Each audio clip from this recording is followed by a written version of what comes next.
welcome to the Retro RPG Roundtable. I'm Adam Hawes, developer of Realms of Antiquity. With us today, we have Mark Lemmert, developer of Nox Archaist. We have Adam Goldenflame, soon to be released. If I recall, what was the title? Full title, Chronicles of Eleusis 1, The Dark Unknown. That's right. All right. We have the special guest today. We have Dean Carter, developer Hello. of Moon Ring, the surprise Steam hit, the surprising at least to the developer himself, from what I Definitely. understand. And we have Damjan, developer of Hey there, Call of Sergnar, the unspeakable title. So today's topic for the roundtable is all about the libraries, platforms, tools, all the fun little utilities that we use to put our games together. So as usual, we'll determine who goes first via random selection of a die. Since there's 5 of us, D10 seems ideal. Okay, that would be 8. So we'll go with Damjan. So our first question of today is, what libraries and platforms do you use in the development of your CRPG? Well, I guess I'm the one who uses the least amount of special tools because I use Unity and a couple of plugins, especially those for assembling let's say 3D components together, like because my landscape is made up of 3D chunks basically that I assemble together. It's like tiles, it's just in 3D. So this is how I build the landscape, and to snap things together and facilitate that, I'm using a third-party software, but it's all inside Unity, so it's all in editor. And yeah, because the game is also very story heavy, I use the Ink, let's say writing scripting language, which is an Inkle. You can find it under Inky Ink. It's all basically it's interactive fiction story writing tool that allows you to plug it into whichever software you're using. Because in my case, because it is a 3D game and stuff, I use only certain features out of Ink, and I extend it to allow custom commands such as, passing time, getting items, taking money, giving money, and utility commands that plug into my game. So this is roughly it, yeah. So is it so basically you found a tool that will do everything for you then?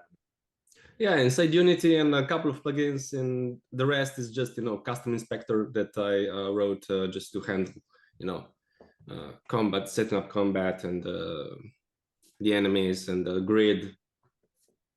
Yeah, if you use Unity, you can't just use it out of the box unless you want to write something very simple. You need to extend it, but it's all in Unity. It's you write custom inspectors for whatever object you want in the game. You basically select an object in the editor and you write a custom inspector that allows you to do whatever. It can be as simple as changing names and labels and positions, or it can be more complex, such as all sorts of whatever you desire, basically. As long as complex as you want to make it, you just can do that, and it really depends on your project. I have such custom inspectors for setting up dialogues and combats and certain triggers for dialogue that plug into Ink, and yeah, it's basically all in one. I don't need any external editors for that, apart from what every developer uses. In my case, it's Blender for modeling, and Affinity. I use Affinity Suite Photo in my case, and Affinity Designer for designing textures and laying stuff graphically. And yeah, this is roughly it. Cool. Do you have anything you want to share on the screen to show us about it? Or yeah, sure. I haven't tried this before, but let's see how it works. Where is sharing? Little green button at the bottom. I see, share screen. Okay, I'm sharing this. In this case, I'll be sharing Unity, the window. So for example, let me drag some stuff around because I use multiple monitors, but in this case, What developer doesn't have multiple monitors? At least two. yeah, I need three. I couldn't do it less because not one big. I don't like one big monitor, and I like to have separate physical monitors. It's easier to work with in my case. So what you see here, this is a combat grid. This is a combat encounter. And I'm not sure if these faces are covering the screen or not. I like the hex grid approach there. Hexes have always been used in gaming because they're six-sided. You can move an equal amount of distance in 6 different directions. It is. You can also the camera inside the gaming combat also, let's say, snaps to these 6 directions when you rotate around. But this is I could have a free camera, but I'm using it like this because my sprites are photographed only in those cardinal directions, and so if I allowed a free form rotation, it would be weird. Oh yeah, the classic Doom engine effect with Yeah, sprites. but I can move this away. Let me just show you just because we're here. Give me a moment.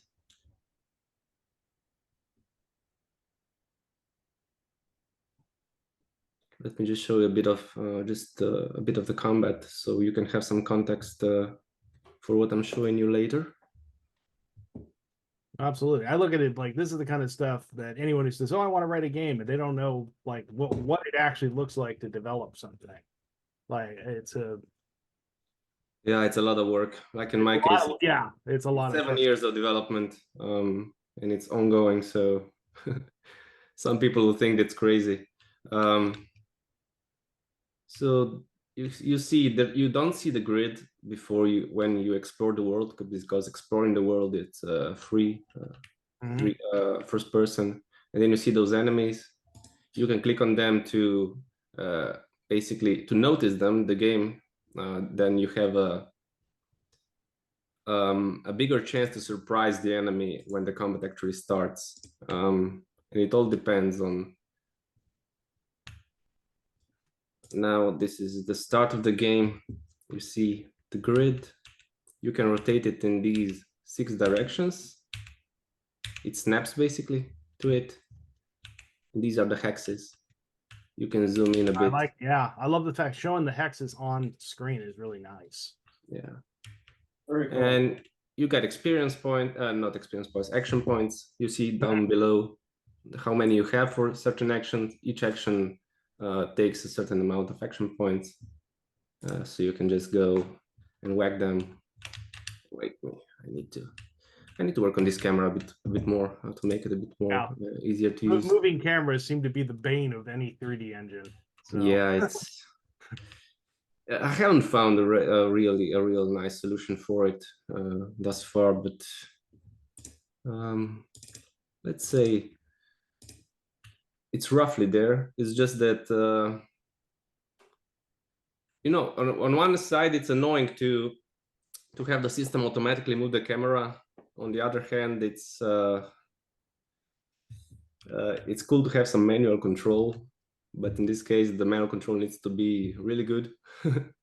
Yeah, it's little things like that. That's where like it's really good to have like solid testers who can tell you like I like this. It feels like I'm in control, or this sucks. The camera's moving and I keep missing things, And as a developer, of course, you try to make it so that you're the first player. So you try to make it so you enjoy it, and then hopefully everyone else does too. Exactly, yeah. So this is from the editor now. You can see the grid, you can see the enemies, and my 2 characters, one of them is down. And then if I just click on this one, and then we get here on the left the combat encounter, which is what you see, which you saw before outside of the game. Here on the right, you can specify all sorts of things. You know, the ID, on which chapters the combat is available, if there's some flag requirement to start the combat or not, and then you can write custom intros in ink if this is a special encounter, or outros. Otherwise, you can use the regular, which in this case, it gets pre-selected from a random ink text encounter. And then you can set up flags for who spotted who. You can force it, so the enemy, you know, if you need to make it a bit more forced and not just dictated by how you basically spotted the enemies in the world on the map. And yeah, you can add characters in, you can reposition them, you can orient them. And then here on the left, if you select the grid, you can set up how big the grid is, materials, and stuff like that. You can check which of the cells are walkable or not. For example, here we have a rock and a bush. So I selected those cells that the enemies don't go over them. Or for example, if I place a tree, that arrows don't go through it, so the enemy must navigate around, stuff like that. Nice. Obstacles. Yep. Yep. Yeah, there's also settings for the camera. I know lots of settings. How far can it zoom in and out, and how fast how high, how low. It depends on the angle, the movement. There's so many things. And then of course the separate enemies. Here is their detection radius, how they notice you from afar, from close, and then they notice you if you enter this, no matter into this circle. If you creep up behind on their backs, they will notice you anyway. Stuff like that. Also, the enemies got various flags for customizing the combat. You know, if they are hidden before combat, so they ambush you, you can force them to never flee. For example, if some enemy has a special item that you need to get. Yeah. Yeah. Now, all these UI options, you basically put all these into the system. Yeah. I mean, all of this is Unity, but you see this on the side is an inspector. It's got my custom components.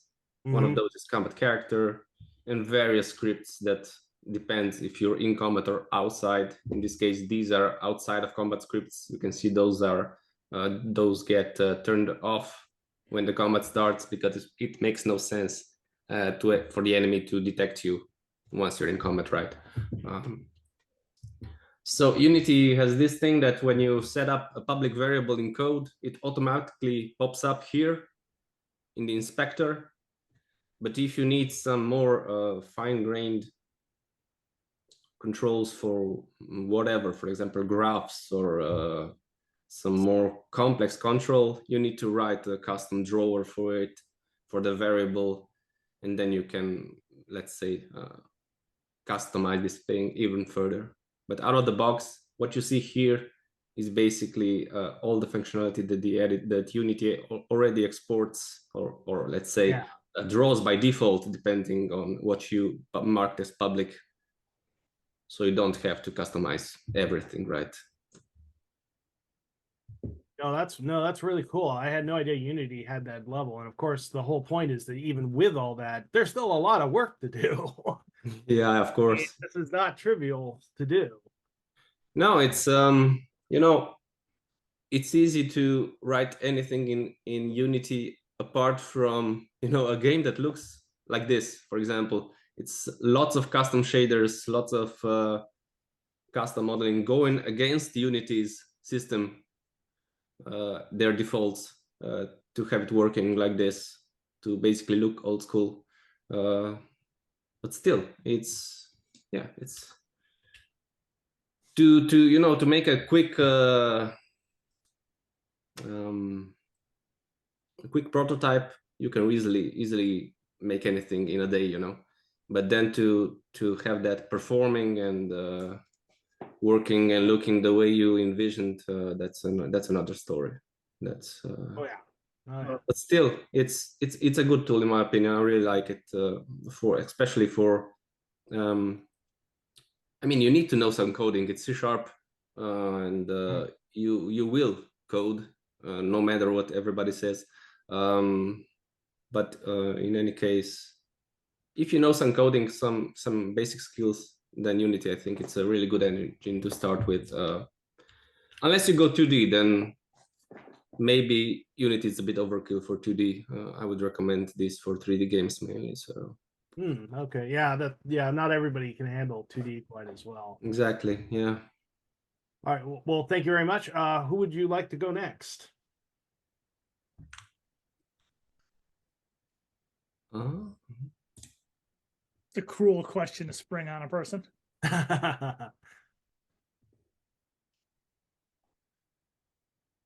So how does this go? Do I pick the next one? Yeah, you pick the next person. Oh, I see. I missed the last time. So you guys put up some new rules that I was unaware of.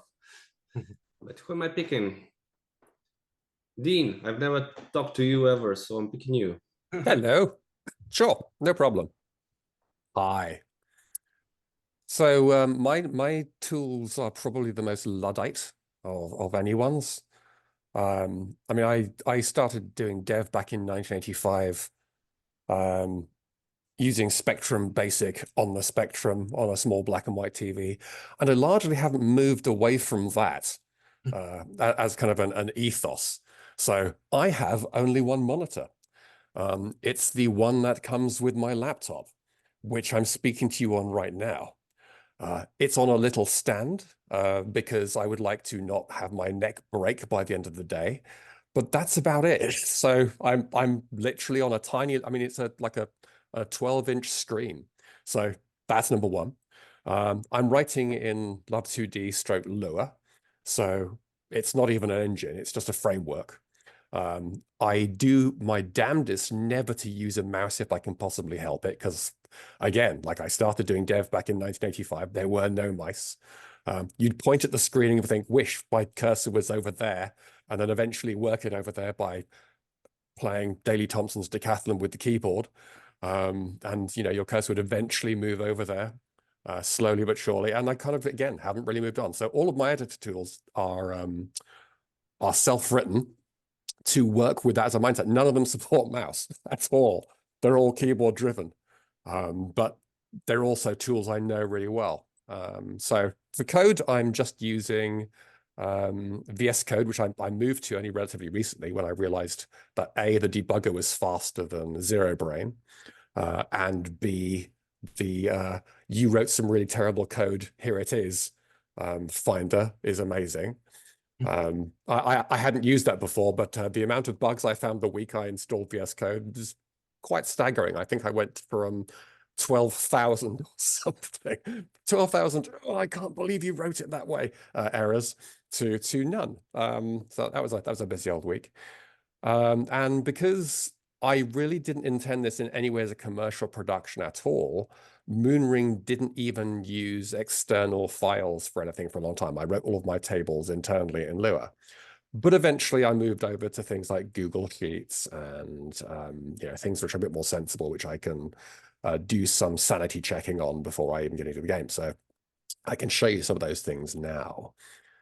Whether it's interesting or not is something else. I think we're all interested. I mean, check it out. Okay, so I will start off with good old Google Sheets, just as an example. So, let's see if this is going to work. Can you see this? This is Yep. this is just my global variables for the game. So this is everything from how long it takes a status thing to tick down to, let's zoom in a bit more because it might well be painful on the eyes. So there you go. Yep. And it goes on, little notes by the side telling me what these things are here for. Because I will forget over time and go, what the hell? What max attribute damage multiplier? Which attribute? Where's that from? And so there'll be a little note here telling me what it's for, etc. And there are hundreds and hundreds and hundreds of these, which were originally all just in a file elsewhere with no other notes apart from comments. Yes, it just goes on forever, which is I seem to recall in my Discord, one of the guys was trying to, he was crunching Moonring. Like I said, these guys are crazy. And he basically figured out, it's like, well, these are all floating values. And it's like, oh, it's Lua. Everything's Yeah. in Yeah, Lua. absolutely. I mean, everything's one step away from being text. So, So yes, there's that, which is kind of terrifying, especially when you realize that over a 4-year period you've grown, hundreds of global variables, any one of which could change and completely ruin or change the shape of the game. For art, because it's a 2D game, I am just using pixel edit, spelled with a Y, of course, because it's post 2000, and you basically have to replace random vowels or remove them. That's a thing. So yeah, that's not that interesting, but it's I mean, I spend a lot of time in here messing around with the tiles for various things and doing UI work. So yeah, all pixel work is done here, and I export them all out, and I've got my own Atlas creator written in Lua, of course, because God forbid I'd use a third-party tool for that would make my life easier. Why would I do that? And is this Dean, I think you said all of them were custom, that one with all the pixels up there, that's something you wrote? So this one here, so this is just this is the pixel editor. The custom stuff I wrote is all stuff like this. So bafflingly enough, the thing I tend to do is write tools which prove why I shouldn't be doing the thing I've written a tool for. So for example, my personal favorite, I love this tool. It's great. I used it to plan out the entire world for Moonring. So basically it's another little keyboard thing, so I can go around and it will allow me to put down things based on keyboard presses and plan out what goes where and make little notes to myself. So you can see just password on this island over here. All really, really fun to use and makes it feel like you're playing a game while making a game. And I can use a keyboard and avoid using a mouse. And then I made this world and found it was way too large and it was very boring to traverse. And so I planned everything here and then ignored all of the layout stuff here and rewrote the world from scratch just using the game itself, which has an internal editor. So there's that. Now, I don't know whether you count that as putting off doing actual work or whether it's just a different way of working through your thought processes or what. Sort of process. Yeah, there you go. It's I have another one which I love. So all of the dungeons in Moonring are procedurally generated. But I got sick and tired of them feeling like they fell foul of the oatmeal problem. Yes, every bowl of oatmeal is different, but how much do you really care? And so what I did was I wrote this little tool here, which is a way of planning out all of the rooms in the game. And so that's a beginning, that's an end room, and I can add a door. And a door, he says, there, and another room here. And basically plan, okay, this is going to be a beginning room, monster room, this gate over here is going to be trapped, blah, blah, blah, blah, blah. And then the procedural generator will use that information to create the layouts and interpret all of the individual rooms I've created here.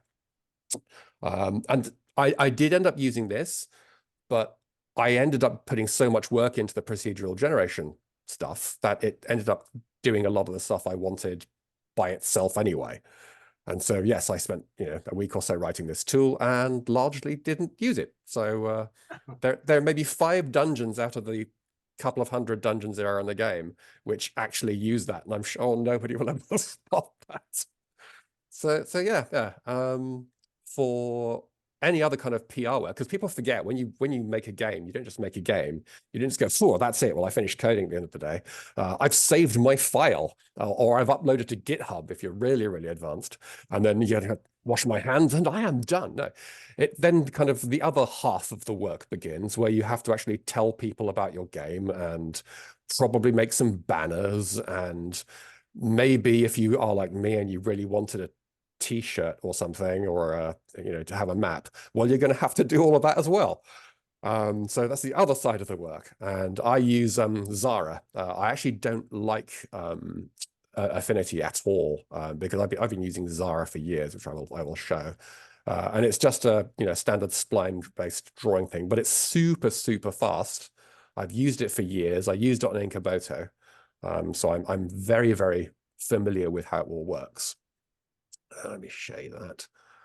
And so, yes, this little lovely is where all of the splash screen art and whatever is created.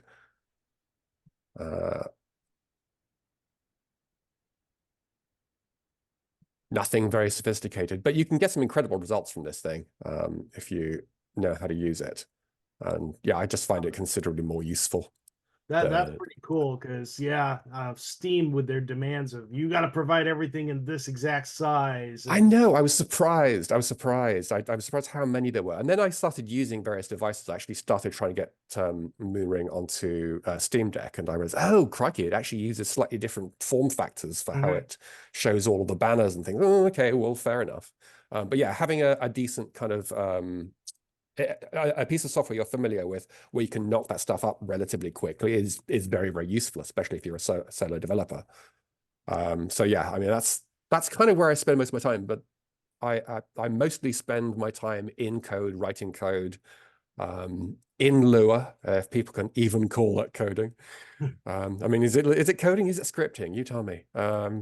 It depends who you ask, I think.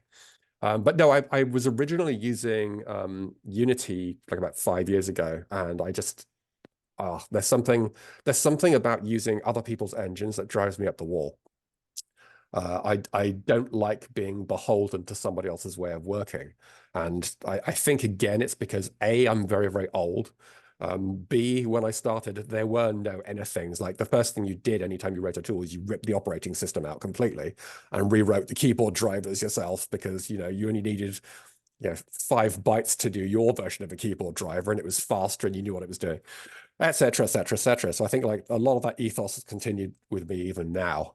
So yeah, my first desire is to basically pretend my entire universe is the game I'm making. And I don't have to worry about anybody else's tools, or oof, now I need to learn how to use Inkle or whatever else, which is, Inkle's incredibly powerful. And if I had to do a 3D game and somebody had a gun to my head, I would definitely use it.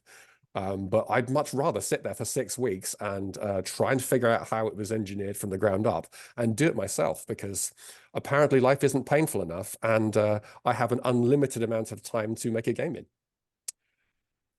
Until I die, apparently. Yeah, I like your mindset there, Dean. And the way I think of it is kind of like the modern way of development. You ultimately end up not so much coding as just spending your time arguing with middleware.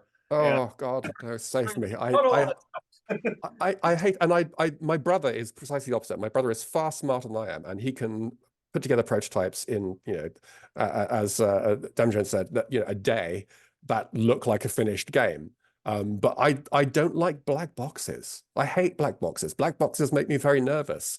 Anything where I don't understand the inner workings of it make me go, how do I have any faith this isn't going to go wrong? How do I have any faith this is going to go wrong in a way I literally can't do anything about or understand?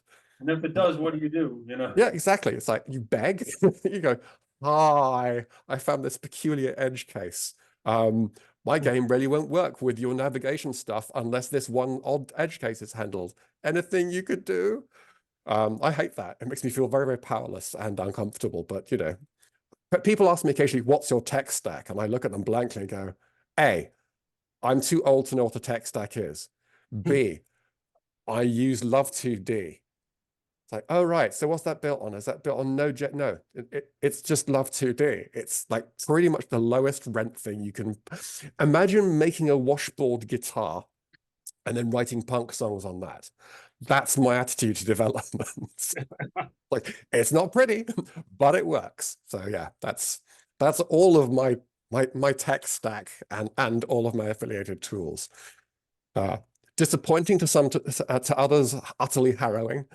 But it works for me, and I've been working on this for like 4 and a bit years now. So I'm doing something that works in some vague way.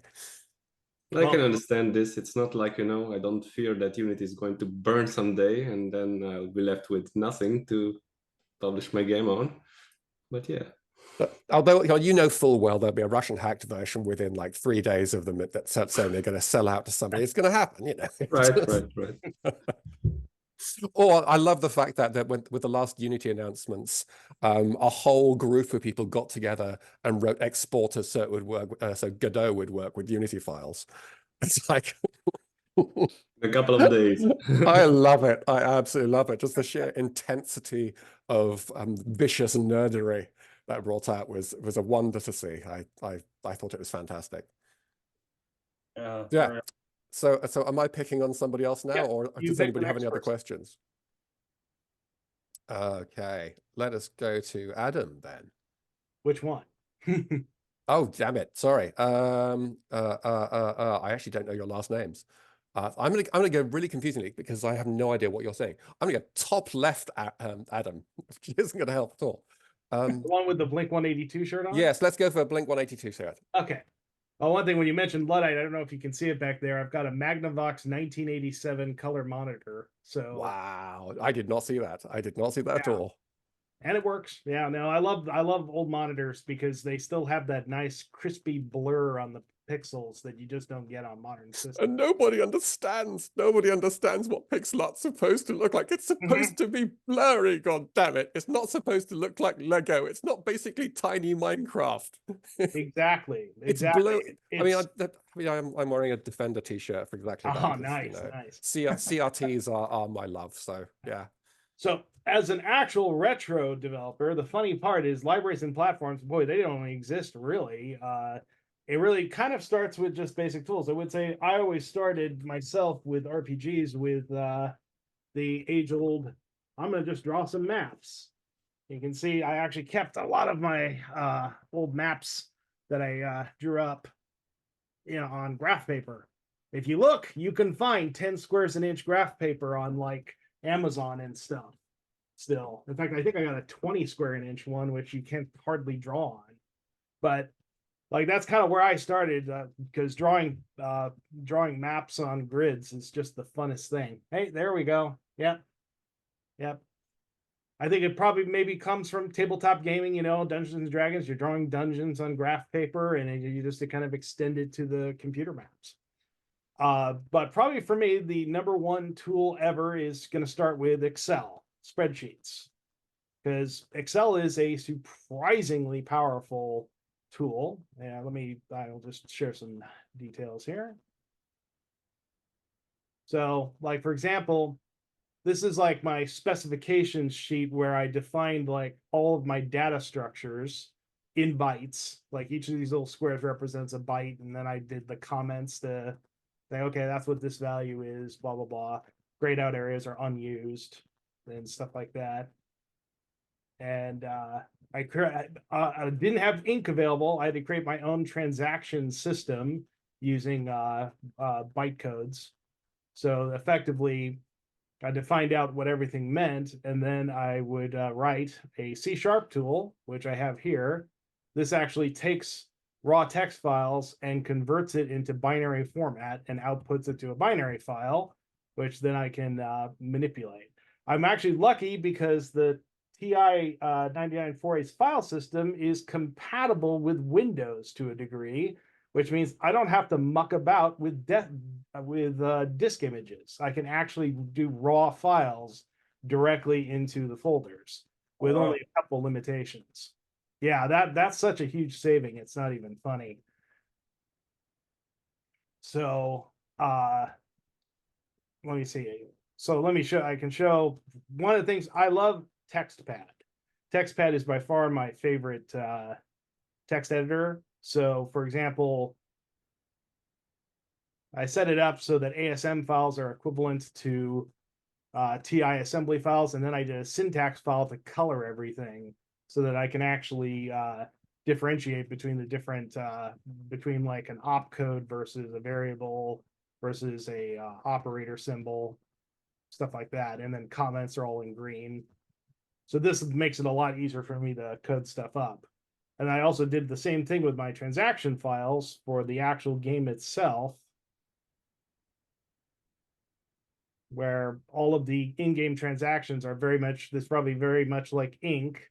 It's basically just a set of transactions with setting local flags, printing messages, doing inputs and branches based on values, stuff like that. This all gets encoded into a binary format, which then I have the game interpret. So it's kind of like I created my own middleware, more or less, for that. And the biggest thing is for any kind of, obviously, if you're writing for an old computer, you don't want to compile it on the computer because that's way too slow. I use a old Amiga based compiler called A99. A friend of mine actually gave me the source code a while back. And so this actually compiles the code in the object code. But because the TI was not built with an extended memory system, it only had like 32 kilobytes maximum and no paged memory. I'm using a page memory system, so I had to actually create modules, which is like I have the root module here. And this is like a root file that actually copies all of the various assembly files in and does that. And then each of the various modules then occupies, it has the root module as part of it here. And then in the upper 12 kilobytes of the memory, it has the module data. So then I have to basically compile each one like it's a separate program, take those binaries and copy it into a large binary that then gets loaded in the memory. So I basically had to create my own paged memory development system as well. So great fun. Absolutely. But the great thing is after I got done, I literally can go to my source folder and I have this build all that just builds every single module one at a time. And then it copies it all into a binary file and then also copies it to the cartridge file. All of these are like custom C# programs I wrote to do the actual binary copying and whatnot. And there, see, the quick turnaround is the key to quick game development. That was what, like 20 seconds and you did a build on the whole game? Mm-hmm. Very Yep. nice. So that's all my library stuff. I'm actually interested to hear what yours are, Mark. Can I just bring up one thing for 1 second? The Sure. one thing you didn't touch on is the fact that when I was doing retro development back in the day, a fear I had and just lived with, much like the bomb, was I might lose all my source one day. Mm-hmm.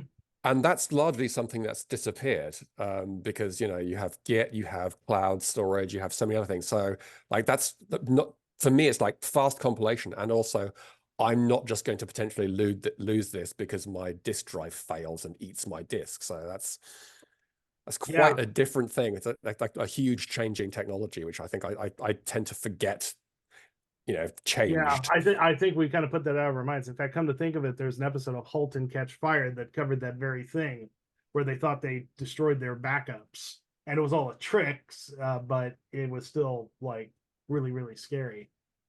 Yeah, young coders will never understand. That's true, they won't. Yeah, I'm very glad that even in retro development, as long as we use a little common modern sense, we can avoid those kinds of situations. So, Mark, do you want to go? Yeah, sounds good. So libraries and tools. Really, I'm not using any libraries because Nox Archaeus is written from scratch in 6502 assembly language, kind of like Dean was alluding to as far as how development worked back in the old days. We're not even running on an operating system. We're running right on the bare metal on the original Apple II hardware that existed in the 1980s, as well as emulators on modern computers. I'm doing the development on a modern computer, like very similar to like what Adam just showed with a cross assembler using Notepad++ as my editor for source code files, the assembly language source code files, which get rolled up by a build process into, in my case, a disk image, which then plugs into an Apple II emulator, or I can transfer it over a really long printal cable to floppy disks, physical floppies. We actually did mail out thousands of floppies with people who bought collector's box sets of Nox Archaeus.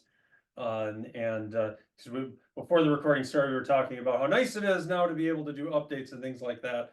And So there have been some updates to NoxRCast, and for people playing it in emulator, it's really easy. For people playing it on floppy, I was like, okay, well, here's the floppy images. If you're using floppies in this day of age, I'm going to assume that you have the tech skills to be able to take these disk images and update your floppies. So, which largely held up. You know, people didn't seem to have any issue with that. So anyway, so yeah, not really any libraries. What I think is probably more interesting to talk about and show are my tools and kind of the evolution that's happened. I'll comment a little bit about how it was done in the 80s, how I actually did it for NoxRCast, and then the new tools that I'm building for NoxRCast 2, which is like actively what I'm working on right now, you know, as we speak. So starting out with that, let me get the screen share going here.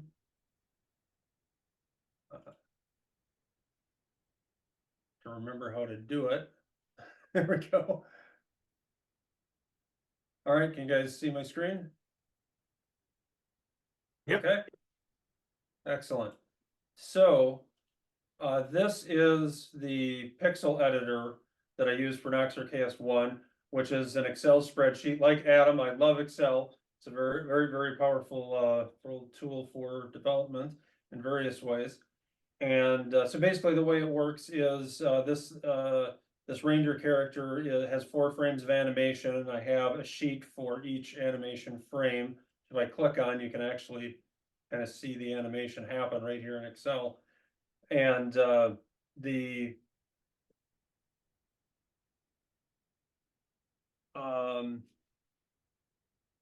sorry, I lost my train of thought for a second.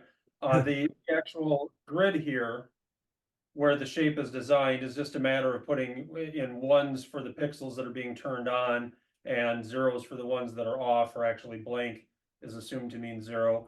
And then I would manually change the color of the cell to reflect the color that I'm expecting it to be on the Apple II, but there's actually no, you know, enforcement of that, because I mean, this is Excel, it's not an application. And then all the conversions get done against this pixel grid. So we basically, in this section here, I've got formulas written that are converting each of the 2 screen bytes making up an individual line, converting those 1s and 0s into binary down here. And then in this section here, it's taking each nibble of that resulting binary and flipping it around, because the way the Apple II is wired between the internal hardware and the video raster, there's an inversion that happens. So we've got to flip the nibbles around. And then once the nibbles are flipped around in these columns here, I've got formulas that are converting that binary into hex, both a high and a low byte. And it's doing that for each of the 2 bytes in each of the 16 lines. And then down here is basically a big concatenation table, taking all of the hex values from here and concatenating them into hex tables, which are in the format that the source code understands. So I could take and basically copy and paste this block, flip over to Notepad++, my source code editor, and paste in those hex tables into the correct position. You know, it's all tile ID, hexadecimal tile IDs in order. So I paste it in the correct position so that when I run a game build, that art is now part of the game build. Now, we kind of started in the middle. Let's go back briefly to the beginning. The way that this was done in the 1980s, like how Richard Garriott did it, is he would have drawn this, the shape here in the grid out on graph paper, and then manually by hand done the binary calculations, manually by hand flipped the nibbles, manually by hand did the hex, manually by hand keyed the hex in, you know, to the computer. And then, God forbid, if a mistake was made in those calculations, you know, you just looking on screen, okay, it doesn't look right. Well, where in those calculations was the mistake made? That sort of thing. I actually did it that way a couple of times to prove out the process, make sure that I had a solid, you know, process for doing it, and then I built the Excel tool around that. So I did kind of have a little bit of fun there, getting the feel for like, okay, this is actually how it would have been done in the 80s, which in the 80s I had an Apple II and I was doing programming and basic, but I wasn't to the level of being able to create an Ultima-like game by any means. So I hadn't actually gotten that far with it. So it was fun to go back in time and do that at least a couple of times. So now let's jump forward in time to the application that I'm building. I never could understand the 6-color Apple IIe or Apple II Plus of thing. I don't know how Wozniak did that. I still don't get how you do the different colors. Yeah, it's like a distortion of the NTSC video signal. Figured out that if you do it in just the right way, you can get these other colors, but it came at the cost of just a whole bunch of insanity that then got pushed up to the software developers. But at the time, it was the only color personal computer, so everybody loved it, right? So, in any event, the application that I'm building for creating content Nox4KS2, which I call the Nox World Builder, I'm building this in TypeScript with React on the front end and Node.js and MySQL on the back end. And it is a work in process. Nox4KS2 is my active project, and basically the first thing I'm doing is building this content development tool. And there's a number of different views that are set up here at the top, and pixel view is done. I'm working on map view, and these others are all will be done in time. So let's start out with pixel view, and let's load up that Ranger shape that we were looking at. So let's do a search for Ranger. I've got all of the like about 1,000 unique tiles from Nox4KS1 are now all imported into this Nox World Builder tool, so I can just pull them up like this.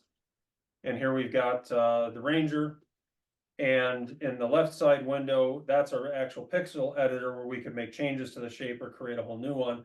On the right side, this is actually Apple II emulation code from a real Apple II emulator called Apple II TS that was written by one of my teammates in the Nox4KS project, Chris Torrance. And so I've collaborated with him to pull in the graphics portion of his emulator code to actually do a real-time emulation preview on the right-hand side of what this shape would actually look like, including the animation frames. Which from a workflow process standpoint, this saves a huge amount of time because what I was doing with the artist in Nox 1 was, he would work up a shape in the spreadsheet tool. He'd email me the spreadsheet. I'd copy and paste the code from the spreadsheet to the source. I'd run a build. I'd email him back a disk image. He'd pull that up in an emulator, and then he'd say, okay, well, I need to tweak these pixels. Send me back a new spreadsheet, rinse and repeat like probably 6 times per tile, because the artist is gonna, really, he's a professional artist in his day job, so he wants to get everything understandably to be just right. So probably an average of 6 iterations per tile, and times 1,000.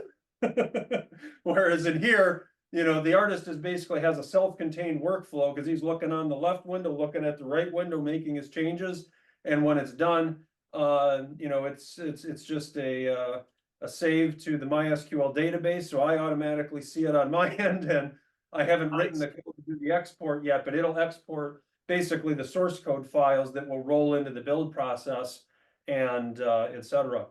But as far as the editor goes, the left side window is basically set up with layers, 1 layer per animation frame, and we can click on the different layers to see the different animation frames, or just this button to totally cycle through.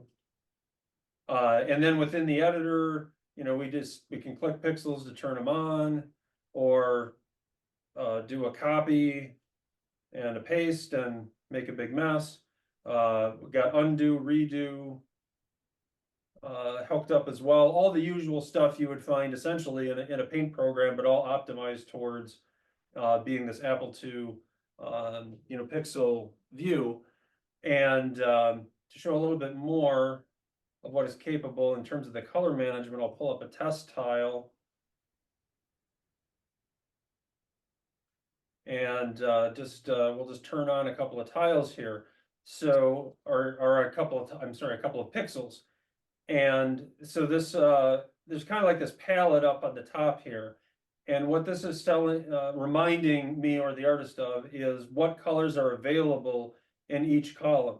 Because on the Apple II, you can't use any colors you wanted anywhere, nor could you on, as probably all of the 8-bits. I'm not that familiar with many of the others, but I know like in Commodore, you had to define, what colors you were using in a particular region. I think maybe like a quarter tile is about what you would get, and then the colors could be different in the other, quarter tile spaces. Well, in the Apple II, works totally different, but it's limited in the sense you can't use any color anywhere.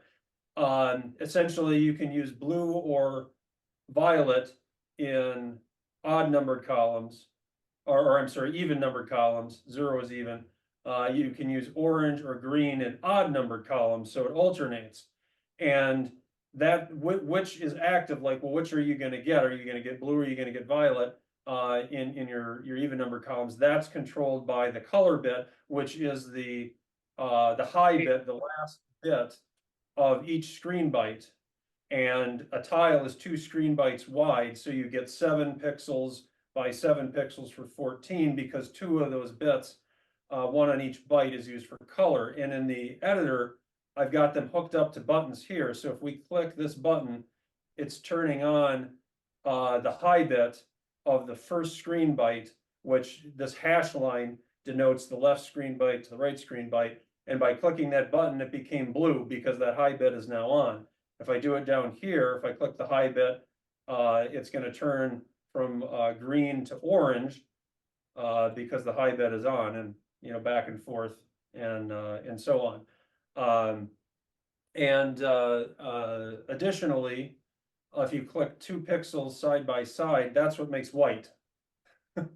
Or if you click 2 pixels that have 1 empty pixel column in between, then you get a solid color line. And you get a solid color line because on the Apple II, when you turn on a pixel, you actually get a half pixel of color bleed in either direction. Which isn't really being shown here, like in what with these pixels that I turned on up here. But this is a very important feature. It's the only way to create a solid color line on the Apple II is by turning on 2 pixels that have an empty pixel from binary perspective that have 0 set for the bit in between them. Is the only way to get a color line, because then the half pixel color bleed from either of the 2 pixels, it's bleeding over towards each other. And it bleeds over, the half bleed from each direction sort of bleeds over to make it look like that middle pixel is actually turned on, even though it's off. So these are the insanity on it, man. I remembered that reading that you had the bleed issue with pixels. It's just like, I've heard people complain about Nox Archaist's text. That's like the graphics they don't have a problem with. It's reading the text that drives them crazy. People that are not used to the Apple II, they look at Nox Archaist and like, oh, this makes my eyes hurt. And which is understandable. And, I have to explain to some of them sometimes that, okay, well, this was written for the Apple II to be authentic to what the Apple II did. This is how the Apple II did it. So doing it that way was sort of the point. It wasn't a poor design decision. It was the objective. So, especially on Steam, there gets to be some interesting conversations like that. Somebody had posted, actually, there's like a thread on the Nox Archaist Steam page, and it's like the top one because people be posting to it, and it's titled, "Why It Was a Mistake to Make This Game on the Apple II." It's like, that was the point. Anyway, but the real cool thing that I'm so excited about is, so the pixel editor here in the Nox World Builder, it's keeping track of all those color rules. You still have to follow them, but it keeps track of them. Whereas in Excel, the artist had to keep track of all these in his head and manually change the color of the pixels. And, by maybe, the 500th one, he got pretty good at it and didn't make that many mistakes. But every now and then, they would still crop up, and we'd go through those iterations. So this is going to be just a huge time saver on so many levels in making Nox 2 with some of the additional art. So I mean, that really is what it comes down to, is that you build the tools to make it easier to basically make the games. And whether you're vintage or modern, that's kind of what happens. Exactly. And it's always a trade-off of like, how much time do you put in Right. versus how much time are you gonna save and all of that. And with Knox One, I was in a situation of it's like I was so focused on figuring out the game engine programming, I just didn't invest that much time in the tools. I whipped up the Excel thing pretty quickly. It was way, more efficient than graph paper. I chalked it up as a win. And by the time I started to recognize how tedious it still was going through, I mean, it took me 2 years just to create the content for Nox or Chaos, 3 to create the engine, 2 to create the content. And as I was going through the 2 years of the content creation, I'm like, oh man, this is tedious. But I was so invested at that point in the process that it was like, I'll just power through it rather than shift gears at that point. But for Nox 2, I'm like, no, this is the first thing, the very first thing. But so that's the pixel editor side of it. Let's go to the map side of it. This will be quicker to show. But for this was the map editor that I used for Knox One, also in a spreadsheet. And the numbers in each of these Excel cells are hexadecimal numbers that represent a tile ID that has pixel art attached to it. And I would type in those hex numbers manually and then change the color of the cell in Excel to reflect the terrain to some extent, to whatever degree I could, so that I could see the map kind of taking shape, and it would be obvious where the mountains are versus the ocean is, and things like that. And to give some sense of scale here, let me see if I can. Got to get the zoom window out of the way. We'll zoom out on the map and go one more notch out here.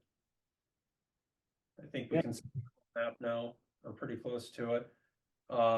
Actually, no, that isn't the whole. That's like half the map. We'll go to custom fit 10%. There we go.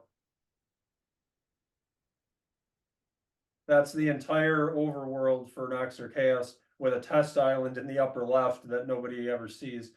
But it's a 256 by 256 sized map. And there's like 6 maps that big in the big maps like that, 256 by 256. There's 6 of those big ones in the game, and a couple of dozen smaller ones like for towns and castles and things like that. And like the pixel editor, there's lower down from the map grid, there's a ton of concatenate functions that are rolling up all of that. All those hex codes. All those hex codes into tables that can be copy and paste into the source code. And it just keeps going and going and going and going. But at the end of the day, yeah, it was tedious keying in manual hex codes and all that. But at least I could do it in a context where I'm seeing in the map. And at the end of the day, building these formulas was a one-time thing, and it was a copy and paste into the source. So that's still a great improvement over graph paper, to be sure. And for Nox 2 in the world builder, map editor is only partially done. It's what I'm working on right now. And we can load up a map. Excuse me. I've only got a couple maps imported in from Nox or Chaos 1, but we'll just pull up the overworld here. So the left window is the map editor, and just like I was in game, I can move around in it with using the arrow key. I'm a mouse minimalist like Dean. I don't move in the game with a mouse. I'm not moving in the game in the editor with a mouse. And then if I hold down shift with the arrow keys, we go to ludicrous speed and can just kind of buzz around the map. I haven't written it yet, but I plan on having it so that you can like save your map position, and it'll be like a database table to save map positions, so that when I'm editing a big map like the overworld, I can easily jump around between a couple of different map positions. I'm also hoping to have a zoom out to be able to see the entire map miniaturized to kind of have like some context. So if let's like, okay, I need 3 continents and I'm working on the first one, I want some context so I don't accidentally make the first continent like way too big, you know, and the zoom out's going to help with that for sure. But then also not done, but what I'm envisioning is on the right-hand side, which kind of looks like, you know, what happens sometimes when a 8-bit RPG crashes and you get this dump of, you know, mess of tiles. This is going to be the palette. And right now it is just a dump of tiles, but my vision for this is I'll be able to drag a tile from the palette onto the map, and that'll be like the basic map building function. The palette, instead of just being a dump of files, the palette will actually be a special type of map that just happens to be loaded into the palette window, and I'll design the palette maps probably using existing Nox or Chaos maps and copying and pasting stuff around. The palette maps will essentially be a little mini map that's a representation of all tiles on a given tile set, where everything, all the jigsaw puzzles are fit together like the castle gate or the shoreline. It'll all be laid out demonstrating how it's all supposed to look so that I can easily just drag I can see the context where all the tiles are used and like, oh, this is the shoreline tile I need to drag, or even copy and paste from the palette window over. And there's 7 tile sets in total that the Nox Chaos game engine supports, like overworld, underworld, castle, town, all which have 256 tiles. And so that times 7, factoring in some duplication of, you know, sets, because grass is like in most of them. That's how we get out to about 1,000 unique tiles. And the other thing I'm envisioning being able to do here, because as you can tell, I'm going for like massive tight integration. As I like to say, I half-assed the Nox Chaos 1 tools. Well, for Nox Chaos 2, I'm full-assing it. I am envisioning that in addition to the terrain editing with the map tool, I'll be able to place map objects. And with a couple of clicks, I'll be selecting from a drop-down list various map objects like a chest or a door or secret door, whatever. And for example, if I selected like chest, I'll get another drop-down for selecting, well, what type of chest is it? Does this just give one specific item? Does it give a bunch of random items? If so, how many? And then like if it's a specific item, then selecting from a drop-down list of, okay, here's all the items in the game. You know, do you want weapons? Do you want armor? And here's all the different ones, you know, various filters. All of which is data pulled from the database, which would be managed via this game view tab, where would I be doing the heavy lifting of actually like building the item tables and things like that, but all integrated together. And this is all sounds like a lot of work, and it's going to be, but I'm doing it from a context of I spent 2 years making the content for Nox 1. I know where the pain points are, and the way the objects worked is each map, you know, would have there'd be a tab for the terrain, like we're looking at here. This is a town, and there would also be a tab for map objects.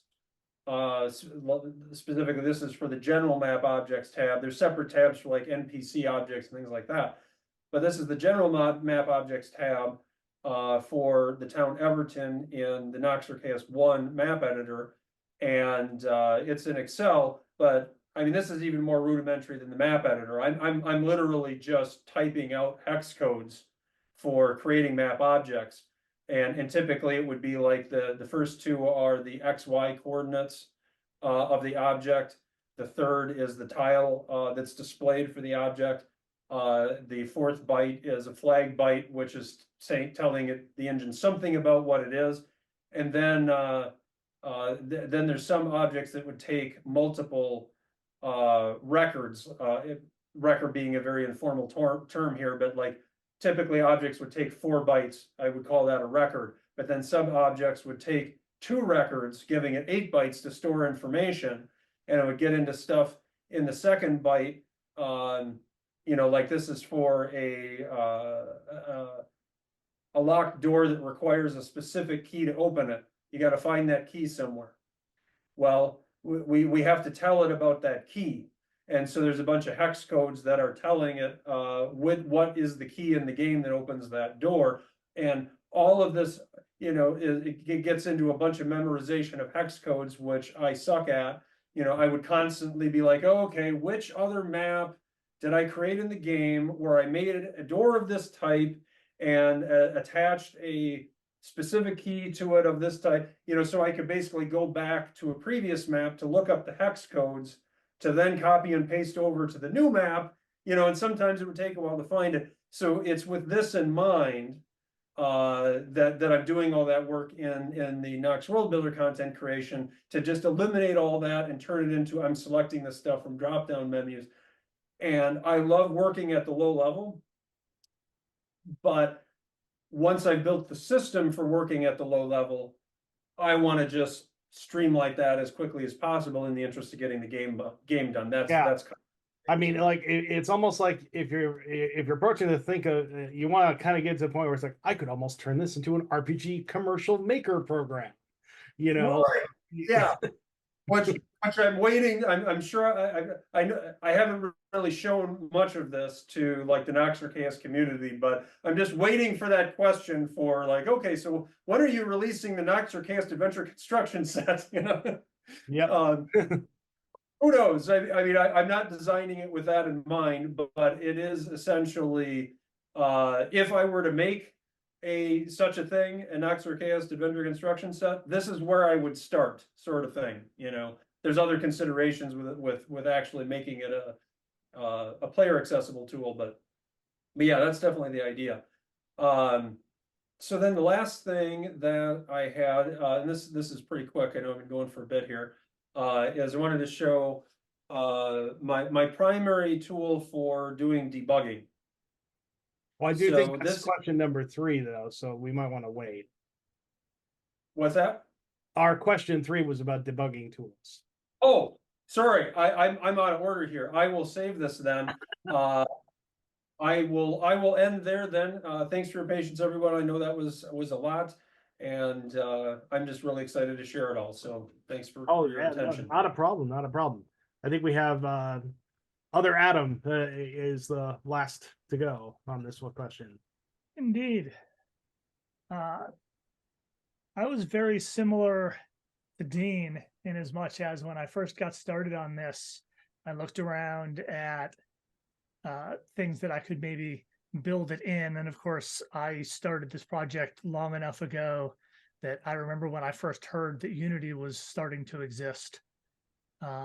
So my options at the time that I looked into were like Nazgul and Adventure Construction Kit. And I had the exact same general thoughts. It was, I also just find it very frustrating at first until it clicks to try to work with someone else's system. And so it just seemed like I'd rather write my own from scratch. This frequently winds up being more work than just learning the other system would have been. But I always also worry that if I work with this other system that I will hit that edge case where I'm like, there's this thing that I want to do and I can't find a way to do it in this, and I'm not sure I can convince them to expand it or provide me with the source code or whatever. So when I started my game, the intention was that it would run in a browser. This struck me as a way that would allow me to skip writing the code to do the graphics and the sound and such, because the browsers will do that for me. And so I started out writing a map editor, and then I threw out the first 2 map editors I wrote, but the third one stayed up. And it directly uses what wound up being actual game code. So creating the map editor was also the process of deciding how I was going to do the data structures and such to store the map data and tile information data and such in the game, which was why it wound up iterating a couple of times. So I will similarly share my screen here. And so the map editor, all of my other editors are all written again in the browser. This is entertaining because the browser can't save to disk. So here's my map editor with goofy little buttons that I made in Photoshop. And so I can load up my world map, look around, I'll load up the main castle map. And over here, just have the tiles. So it's basically just a pick what you're drawing with, draw a rectangle. I've got fill, copy paste if I want to do chunks. And then an edit a person. This is, the NPC's name, the NPC's conversation, their schedule. A lot of this stuff is now deprecated. Like I've iterated so much that that there's a bunch of stuff in here that I never took out because I'm the only person who uses this as a solo dev. And so I just know which flags are irrelevant. And I can specify, oh, look, it's a door. Go to, gonna warn me, oh, you've made changes. Yeah, so it's just screwing around. The chest, the loot group specifies what table to go to for what's in that chest. Looted ID is for any given chest in the game. I can give it an ID to specify whether it has ever been looted. And if you re-loot a chest, you'll just get a couple of coins. That way I can have a chest that has, a quest item or something that, I only want to have appear once, but in a dungeon the player can re-enter. It means that the player can't just find a really lucrative room and grind. Because I can specify. Yeah, that's like the classic CRPG. Like, how do I make it so the players can't just like reload over and over again? Yeah, I wound up. I considered. There's a casino, and I waffled back and forth a lot about whether to let the player actually play in the casino. Specifically because I don't want anything in the game that like tells the player, oh, hey, the correct thing to do here is to keep saving and reloading. Yeah, I ran into that too. I eventually got over it. Like I was like, all right, fine. Like if you really want to sit, gamble, lose, reload, and over again, sure. I'll just make money not that important. Sure. You can see this goofy, the sort of purple crosshatch thing in the middle of this map that you're seeing here is a tile that says display here whatever is on the next map lower in this position. And so like in Ultima 5, say, if you're on the second floor of a map and you look out a window, it had to put the first floor's map content, it had to reproduce it there. And this meant that you can't like look out a window and see an NPC walking around on the ground floor underneath you because they're not on your level of the map, so they weren't sure enough. So here you can look out a window and you can see I have any given map specifies what map is underneath it. And so here's like the map data. I've got what maps are linked together. So if one of these is loaded into memory, then all of them will be. Very and they're nice. only expunged from memory if you're not on any of the linked maps. The lower map, this is the Olympus 2 map. The lower map is Olympus 1. If there were an Olympus 3, I do have some that are stacked that high. It'll continue falling if it falls from a C below to another C below until it gets an actual tile. Exit 2 map, this tells you if you leave this map, you go to the main map at these coordinates. You enter this map at these coordinates. If the entrance doesn't specify, like this is a backup, does this map wrap?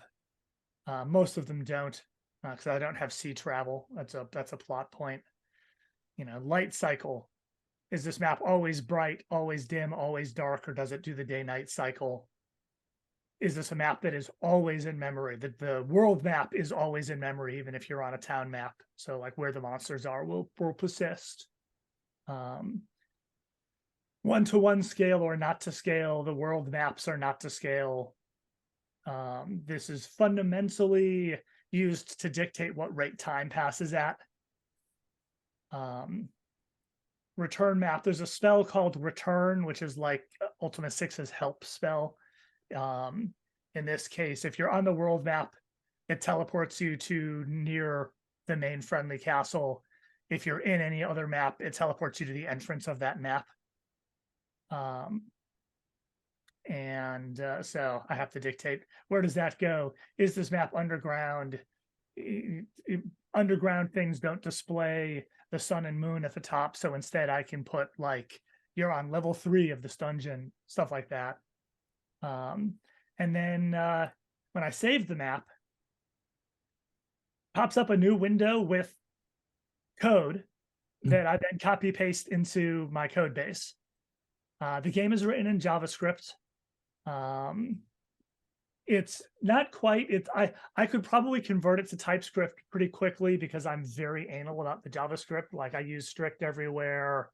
And so I'm very careful about a lot of things. But technically, it is JavaScript. JavaScript has added a number of things since I started that would be really handy. But I've already written the code to not use them. Like JavaScript has added an async and await code that would be a much better way to handle waiting for player input than what I'm currently doing, but it's written and it works, so I'm not touching it. That's a good thing to do. It's for a sequel, I will go through my code base and of course, the other thing that happened, I've been working on this for so goddamn long. The first years of writing this, I tried to make the engine as agnostic to a lot of the choices I was making as possible. Most of the code does not assume you don't have a party. But eventually I got to the point where I just want the goddamn thing done. And so I started taking more and more shortcuts that make the engine less and less suitable for a future project. And I had thought for a long time that my next project after finishing this would be to port it to Unity. After Unity, shall we say, lost a lot of developer goodwill in the recent past. I am debating what the next step is going to be. We'll see what Godot looks like in a year. We'll see whether I just want to stick with this. The game no longer just runs in a browser. I talked about this a little bit in previous roundtables. I eventually learned enough Electron to package the game as its own executable, which is still running using Chromium, which is what Chrome and Edge run on, as their basis. So I'm still writing JavaScript as if I'm writing for a browser. All of that is still the way it goes, but now I have access to the file system in the game itself. So like saved games are no longer stored in browser long-term storage. But I never rewrote the editors in Electron to just give me direct save load. Because again, like if I was working with anybody else, there's a couple of weeks worth of work that I would want to put into these to remove the bugs and pain points that I'm just used to and know where they are and can easily work around, but it's not fair to ask anybody else to do that. So, you know, with a map, if I get started, new map just makes this weird ass water thing. These water graphics are getting replaced soon. But then, you know, I've got to resize the map. Let's make it a 32 by 32 map. Grass was my selected tile, so that becomes everything. I have frequently had a map and then said, oh, okay, I need 3 more tiles on the eastern edge. Gone over here, resized it, added, and then realized that I had like the mountain tile selected and then had to go in and fix it and whatever. And then, you know, over here, I've got my tiles. These are my outdoor tiles, indoor features, although some of these are features, although they didn't used to be. Like carpets didn't used to be features. They used to be terrain, but now they get placed on top of terrain. Got my features, you know, if I want to add doors or stairs, signs outside shops, chests, whatever, you know. The graphics here no longer work because I changed how I do graphics in game. And so the map editor just doesn't even display them anymore in some places. Yeah, I can add some monsters, but I never completely filled out this list. So I wound up just adding this button for manual, and then I can just type, you know, like demon NPC, and okay, there it is, because I never actually added it to the editor. So that is the quick overview of the map editor. And then, yeah, I would just go in and paste it into my JavaScript file, and Bob's your uncle. It's a really silly way to do it, but yeah. And so then the next editor that I wrote is the conversation editor. So I have it broken up by location. So, you know, the main castle, you know, here's Olivia, and then here's all of her dialogue. It's Ultima ripoff, and therefore name, job, and buy are the 3 of the keywords that are required to be filled in for any NPC. The player can't type underscores, so I can create responses in the dialogue tree that the player can't reach just by typing something. So underscore confused is the response that it will fall back to if you type something that they don't understand or you make a typo or something. Underscore start is the dialogue starts and you get, you know, this little blurb. And I deeply overcomplicated this. For any given keyword, there can be a single check of some kind. Is a flag met? Does the player have an item in their inventory? Do they have at least this much gold? Is this NPC, or there's even just a fallback of call this function, does it return true? And I mostly use that one for is this NPC within these coordinates on a map? For the most part, I don't use that like for the shopkeepers, because the shopkeepers have schedules where they'll set flags on themselves for are they currently on shift or not. And so I can check for that. But there's occasionally something where I want to say, you know, is this person in this room or not? And so I can specify, yeah, flag met, has item, has gold, has condition, function call. Oh, between times. Is it between these clock hours? And so if the flag is met, this bottom section happens. If the flag is not met, the top section happens. And then for each one, does this end of the conversation? Does it give or take an item to the player? Does it set a flag? Give gold, and the give gold can be negative.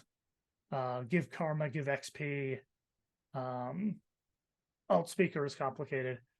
I'll get to this a little bit more in a minute, but last month I was trying to play through the game for the first time from start to finish. I've successfully played all of Act 1, but I've never played Act 2. And I played it for a week or so, got about 2/3 of the way through Act 1, and decided that the game was not going to be successful without a quest log. It was not going to, Grognards are going to complain and say that, that it's an old retro style game. It shouldn't have a quest log. But I put a lot of work into making it so that the game, you can't lose information. There's no NPC that'll say something to you just once. So if you put the game down for a year and pick it up again, I wanted you to be able to just be like, well, I forgot everything. But if I wander around the map and talk to everyone again, I can reconstruct it. That is a common complaint. I have that problem. I have several people who've streamed Realms of Antiquity on YouTube, and no one's actually finished the game. And the problem is a lot of streamers, they play a lot of different games, and so they leave and come back and they don't remember anything. Like, and that's frustrating for me as the developer, but I can also kind of like, oh, I get it. You've been playing something else. You're not going to remember every single detail. And the only reason I didn't put a quest log was because I didn't have the memory at the time I was in planning. Right. Now I'm kind of thinking that maybe I should have done that. Right. By the way, I really love Moonring's approach to that, where it's like, nope, that's all just in the journal here. Go and look it back up. That's awesome. Yep. I actually don't like quest journals. I think they end up being abused and end up kind of leading players around by the nose. And all I did was I thought, what would I jot down on paper? Right. That was it. That's as far as I went. Yeah. Deciding how much information to put in the quest log has been an interesting. I was like, okay, I spent a couple of days writing the underlying system code for the quest log. And then I said, all right, now it'll take me like a day to just write all the quest entries. No, absolutely not. For one thing, all of the quest entries I needed to find the end, if it starts an NPC dialogue, I needed to go and add the quest log number here. Or if a quest gets completed by this line of dialogue, then that's this. But also some quests get started or ended by killing something or walking into a space or picking up an item. So that was a lot. But then also, like, somebody mentioned something offhand. It's going to be important later. If the player doesn't realize it's important yet, so it's kind of like, do I put this in the quest log now because that's kind of a spoiler? So that has been a whole interesting thing, but that's not what we're talking about now. But that's it's in here. But then the other complicated thing that I did for any given, like I said, for any given thing, it could have up to 2 different responses. But then I created this, my Bane, my Doom. A dialogue entry can redirect you to another dialogue entry. Uh-oh. Which can then have can have a flag check, each of which can redirect you. So suddenly, where is it? No.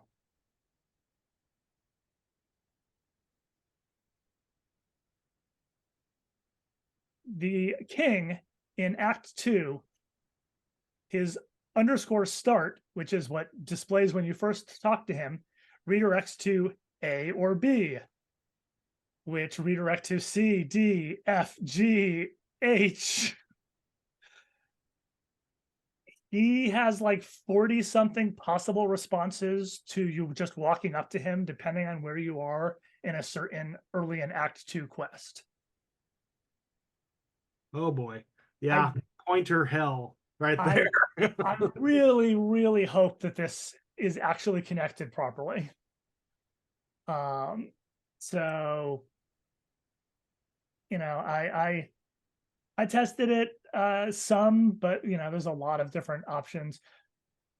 Also just inside the dialogue, I do things like, percent all caps name, percent is then a regex looks for it and replaces it with the PC's name.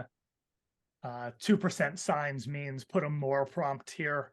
So the player has to hit the space bar. Equal signs around something means render this in blue because it's another keyword that I respond to. Or occasionally it's a keyword I'm telling you to say to somebody else. I've got a handful of other things like that. In fact, if you go to the editor, I've got this list of pronouns. Name is the player name. My name is the NPC you're talking to's name. Or description. So it'll say, like, if you type look at somebody, it'll give you a little blurb. But if you're on the world map or the town map or whatever, and you use the look command and you look at someone, it'll say, you see a mage in blue robes, and then you learn their name. And the next time you look at them, the game remembers that you know their name. And so it says, you see Jordan. So my name shows whichever one you know. My real name always shows the name, whether or not you wouldn't think I'd need this one because I can just type the name, but I have, like, in one place, I have a dialogue tree that's shared between various different NPCs.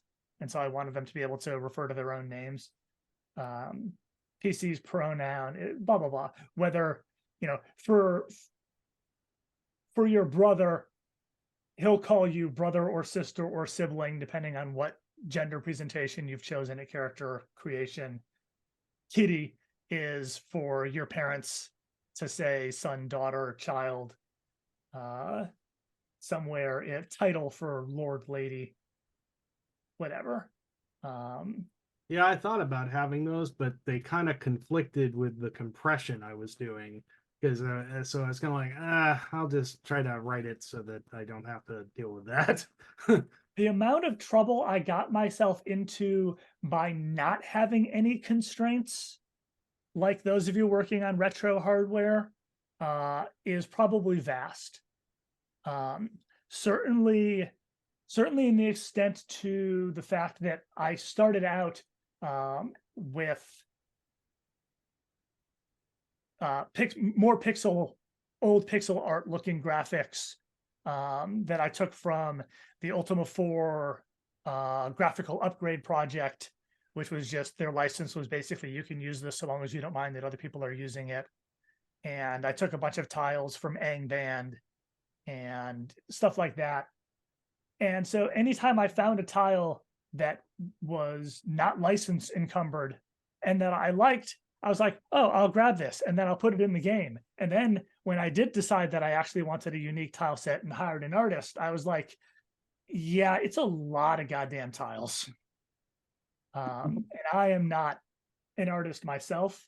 I'll jump to that real quick. I also use Pixel a little bit. One of the artists that I worked with did all of his work in it, and so sent me Pixel files. I do my own work in Photoshop.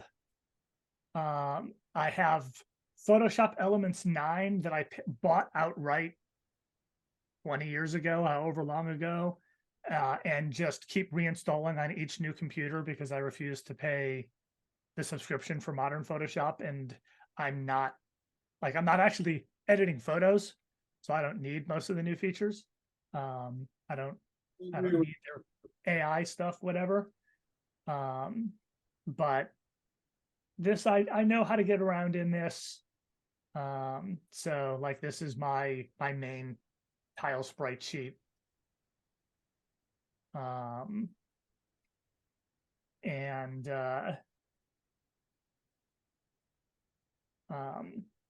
do take some advantage of layers in this, in that adding outlines to everything was a late decision, so they're on their own layer in case I change my mind.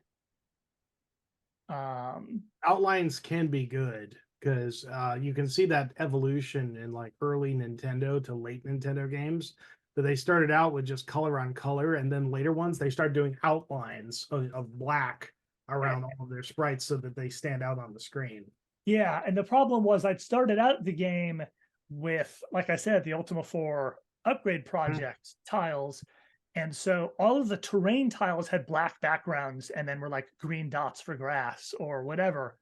So it meant that any item or monster that I put on it obviously stood out quite a bit, didn't need an outline. But then I went to, I hired an artist and he talked me into, rather than black background, doing a very restricted color palette, but doing a full art thing. So it was a little more like the console versions of old RPGs. And I primarily went with this because there were so many other, when I started this, I didn't know of anybody else doing an Ultima style retro game. I was like, I'm going to do this because I want it and I don't know anybody else doing it. It took me so long that over the years I met Mark and Adam, and I used to be friends with the Unknown Realm, Realms Unknown, whatever the other one. And so many games were coming out that were using that style. And for that matter, there are games that I know of on Steam that are using Ultima 4 upgrade projectiles beyond just Ultima 4. It's just like, see a screenshot of my game and you're like, is this, or is it this, or is it this? So went with this different style. And then I'm playing my own game and a monster snuck up on me because it was brown and happened to be walking on road tiles.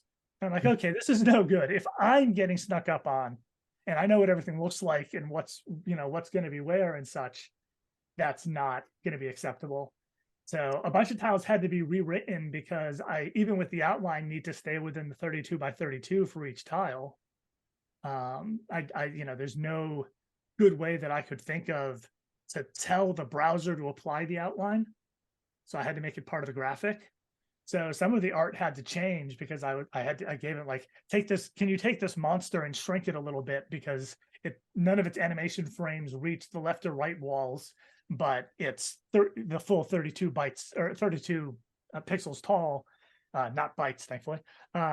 And so, and I'm not a good enough artist to shrink this properly, whatever. So that was a whole thing. But so that's the art. Back to the editors. The next editor I wrote years into the project, because at first I decided I wasn't going to do this, is the NPC schedule editor. That's something I didn't have to deal with because I decided I didn't want time to be a factor. So yeah, I started out, I had good reasons at first for it. And then 5 or 6 years into the project, I said, I'm not actually 100% sure that there are going to be sequels, that there are going to be future projects. And so if there were any features that I thought were really important to have eventually, they needed to be in this one, because I don't know if I'm taking another bite at the apple after this. I hope to, but that's what convinced me. And adding schedules added a year to the project, because I had to write the whole systems. Then I had to remake all of the maps because suddenly everybody needed places to sleep. Mm-hmm. So every town map got redone. But then we have the actual schedule here, and I can make the next activity is go somewhere. It happens either at a time or when whatever the previous thing was is complete. Does this set a flag on me? This is what I do to have shopkeepers know whether or not they're working in their shops or they're wandering around or at home. For a route to, what's the coordinates we're going to? Does this end at a time or just when you get there? Do I close doors after I pass through them? Barks are, just does this NPC occasionally randomly say something? This is mostly used for occasional shopkeepers, and for some of the jesters, I stole like the hi-a-o-hi-o kind of jester bark that they had in like Ultima 2 for one of my jesters, just because I thought it was funny. There's also wait here. Am I asleep? For whether the player can talk to me. Responsible for, I can specify doors by coordinates. And if an NPC shopkeeper sees that the door to their shop is open, they'll wander over and close it. Oh, They're nice. currently a little too zealous about this and will close the door literally on the player. It turns out I forgot to make a check for that. So that's on my to-do list to fix once I've got everything else done, because that's worst case scenario. If I ship with that, that's just a goofy thing that happens, whatever. Well, you can embrace it and attach some hit point damage when it happens. Change this- map so that an NPC for like the castle map I showed before, where it had 2 floors, the NPCs can go up and down stairs to go to their, if they have a shop on 1 floor but they sleep above it or something like that. Leave the map entirely if they just want to walk off the edge of the map and just be gone. I think I wound up never using this one because I changed some of my design decisions. Some of the maps have a limbo map attached to them. That's one of the linked maps for it. And if an NPC leaves the map, then they just bop over to the limbo map that the player can't access in any way.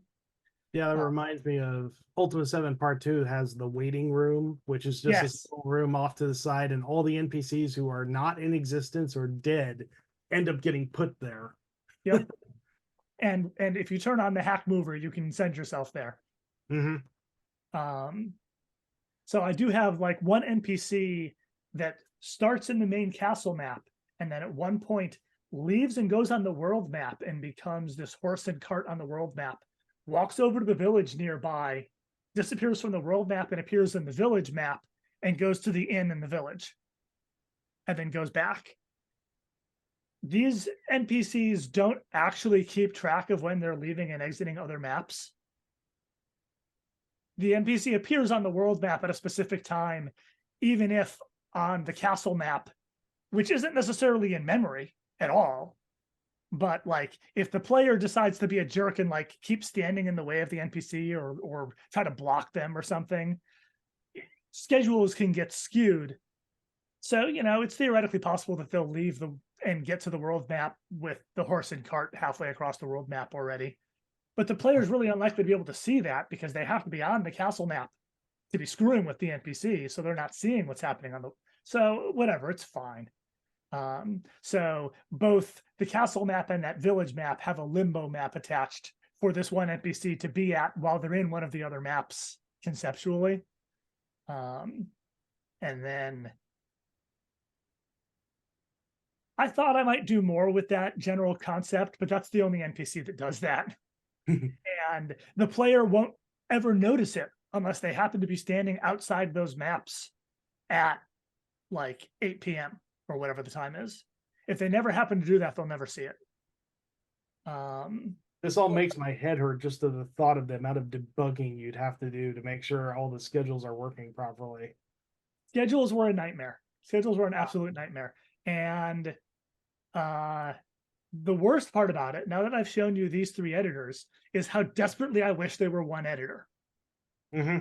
I want to be in the map editor and click on an NPC and be like, give me his conversations.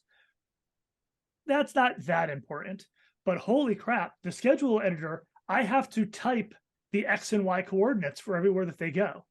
Yeah. I would kill to have this be attached to the map editor and be like, this NPC add a route to at this time to click a spot. Yep. Yeah. So, but I got to the point, there's a lot of upgrades I would like to make to these. There's a number of bugs that I know of in these that I know how to work around. I only have 5 or 6 more maps I need to make. You're this close to the end. You don't want to go and like at this point, yeah, there's no profit to making the map editor easier to use when I can just power through like Kool-Aid Man and just say screw it, and then that's the number 1 project before the next Exactly. is iterate the tool chain and put all 3 of these things into one editor. And then just over this past week, I had been making all of the quest stuff I had just been doing straight into the code. And so I finally just made a quest editor. it's very quick and dirty. You know, it's just, there it is. So, but much like I showed you with the map editor, in all three of these cases, when you hit save, it opens a new window, which occasionally the browser will then say, are you sure you want this tab to be allowed to open new tabs? And then I have to copy paste stuff into the code. I use VS Code. I used to use Ultra Edit, which I had bought like 25 years ago. But eventually I decided to just try and go with Ultra Edit. It's some of the features in it, like I hadn't really used a dedicated IDE kind of thing very much before I got into this and was using this. And so, yes, you know, it letting me know that it doesn't recognize this variable name, and then I look at it and go, oh, I typoed, is very handy. The frequency with which I'm like, please stop trying to autocomplete this, I'm typing here, exists. But you know, I've tweaked, you know, what tabs are and all of that kind of stuff. And there's a lot of things about the code that I would rewrite. But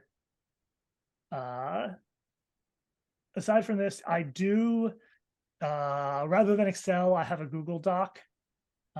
This is where all of my monster data is stored. And then, you know, I make changes to this. I export it as a tab delimited file, and then I have a Perl script that converts it to JavaScript code. Nice. This also groups is monsters on the world map, because much like Ultima 4 or 5, you get into a fight and you zoom, or Moonring, you get into a fight, you zoom into a map. Moonring is the one game out of the people here that I have played, by the way. And I hesitate. I'm just going to say I hesitate to play any of y'all's games because I don't want to see something that I suddenly desperately want to steal. We won't be offended. But I did take some inspiration from the presentation of Moonring's quest journal. Nice. Fine with me. It's dangerous to look at other people's stuff when you're this close to release, right? Yeah. So yeah, so these are the group definitions. What's their AI on the world map? Bandit, monster, or animal. The number here is how many tiles away from the player do they go, oh, I think I want to hunt that down.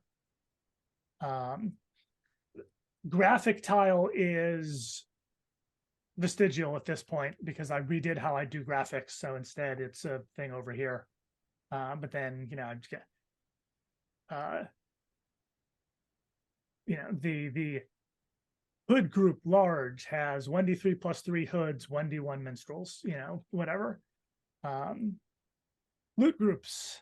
This is, I can specify any monster or any chest can say, oh, you know, headlesses will always have this much gold, 40% chance to have lesser weapon, which is defined in one of these over here, 20% chance to have a mid weapon, 25% chance to have one of the lower level potions. Okay. Again, I have to export this as tab, then I have a separate Perl script to convert it. And oh, that's just reminders to myself.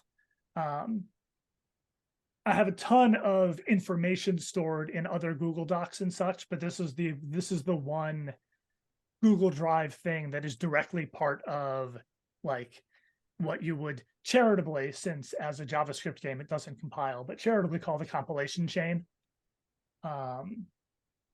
And aside from that, like libraries and such, for the JavaScript, I used to use jQuery, but I stripped it all out because it's not compatible with Electron without jumping through incredible hoops that I was not willing. So turns out you can rewrite stuff that you did in jQuery in just base JavaScript. It's just more of a pain in the ass. The animations became a gigantic pain in the ass. It's the only time I've ever gone to Stack Exchange, made an account, and posted a question. JavaScript has since added a new animate keyword that didn't exist when I did all that. Once again, it currently works, so I'm not redoing it, but good God. And because I'm in Electron, I now have access to the Node ecosystem, which I'm mostly just using for like load save. I still have issues. Like I went with, let's do this in a browser because the browser already has built-in graphics and sound.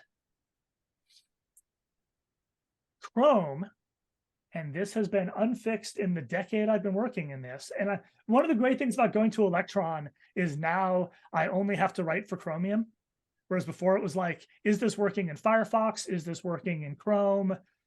Screw Internet Explorer. It never worked there. I don't care. Okay, now Edge is out. Is it working in Edge? Is it working in Safari? It rarely worked in Safari. Now I don't have to worry about that. That's great. But it means that the bugs are just there. And for one thing, if you set a sound to loop in Chrome, there is a split-second silence between the end and start of the loop.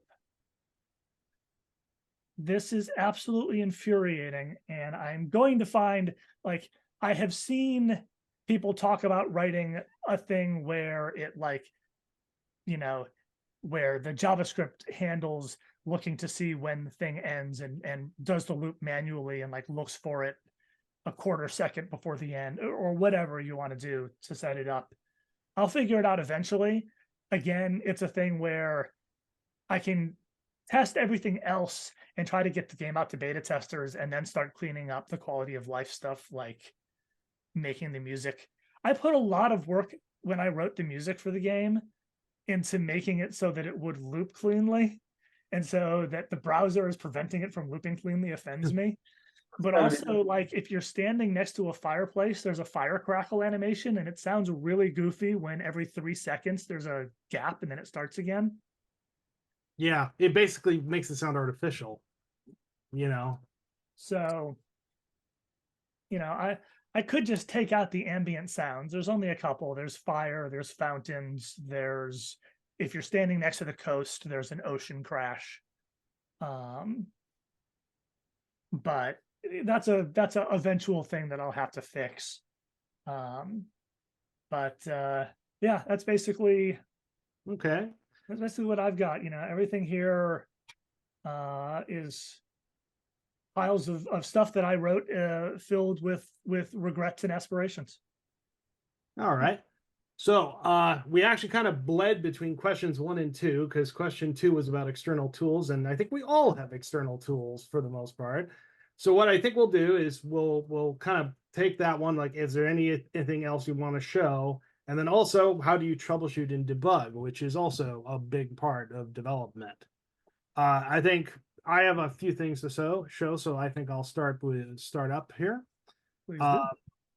So one of the things when you're talking about, I absolutely wish I also had integrated something into one big tool, because all mine is split apart. Like this right here is a spreadsheet for maps.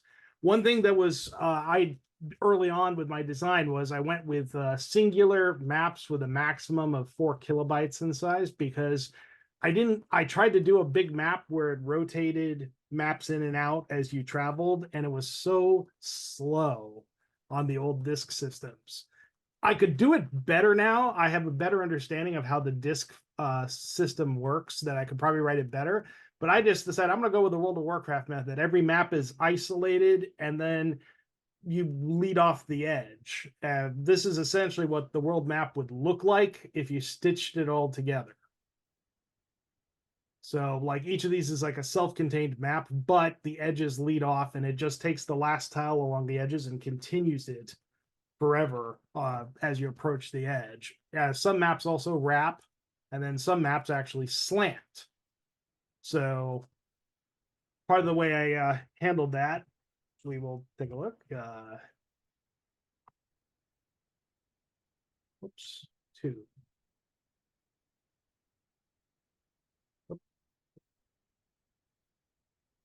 What did I call that? It's been a while since I've had to look at this. Oh yeah, just edit map, edit. There we go.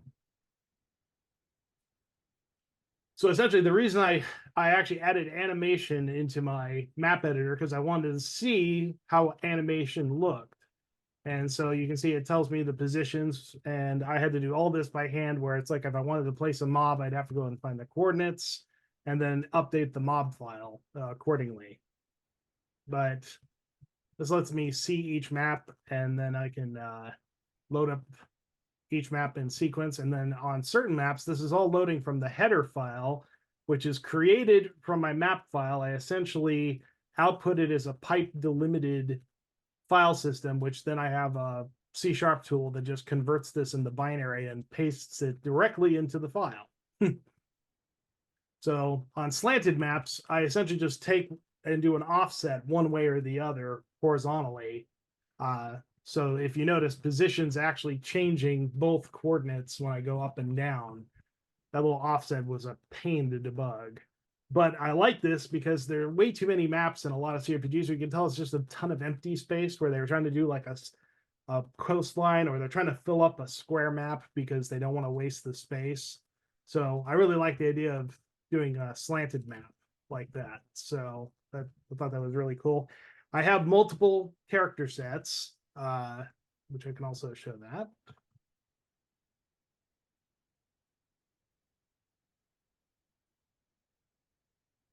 So essentially, you have the TI actually is unlike the Apple. It can display all of its 15 colors. The 16th is transparent, so it's burned. It can display all the colors at once on the screen without any limitations, except every 8 pixels can only have 2 colors in the highest bitmap mode. This is also not actually the true bitmap mode, which the whole screen is rendered. Instead, it's a masked version, which has been called half bitmap or enhanced, where it only isolates a single 256 character set for the entire screen. So I do have character limitations at least, but if you know what you're doing, you can make it work. So let me see. What was I? Oh, it locked up on me. All right. Well, anyway. Well, it really locked up on me.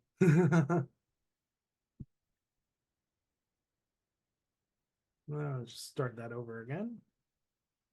One of the reasons I wanted the tools in on the actual TI was because then I can port it down to my actual TI and view the graphics on a classic monitor, which is really nice because then I can make sure that graphics look okay. For example, here's like I've got Monster Graphics Editor. Hard to see, but you can see that like each row of 8 pixels only has 2 colors, black and magenta on this row, black and cayenne on this row. But I can actually look on the actual TI and see, hey, does that look okay on the original graphics? I know it looks great on Pixel Perfect, but does it look okay on the actual thing? So I have basically just one standing and one animated frame for each monster. And I ended up with almost over 200 monsters by the time I was done because Nice. because I really like just adding new monsters. It was a lot of fun. So I like a lot of variety with that too, versus like Ultima had like 16 or something with, I think, an Ultima 3, and it just felt like it could be more diverse.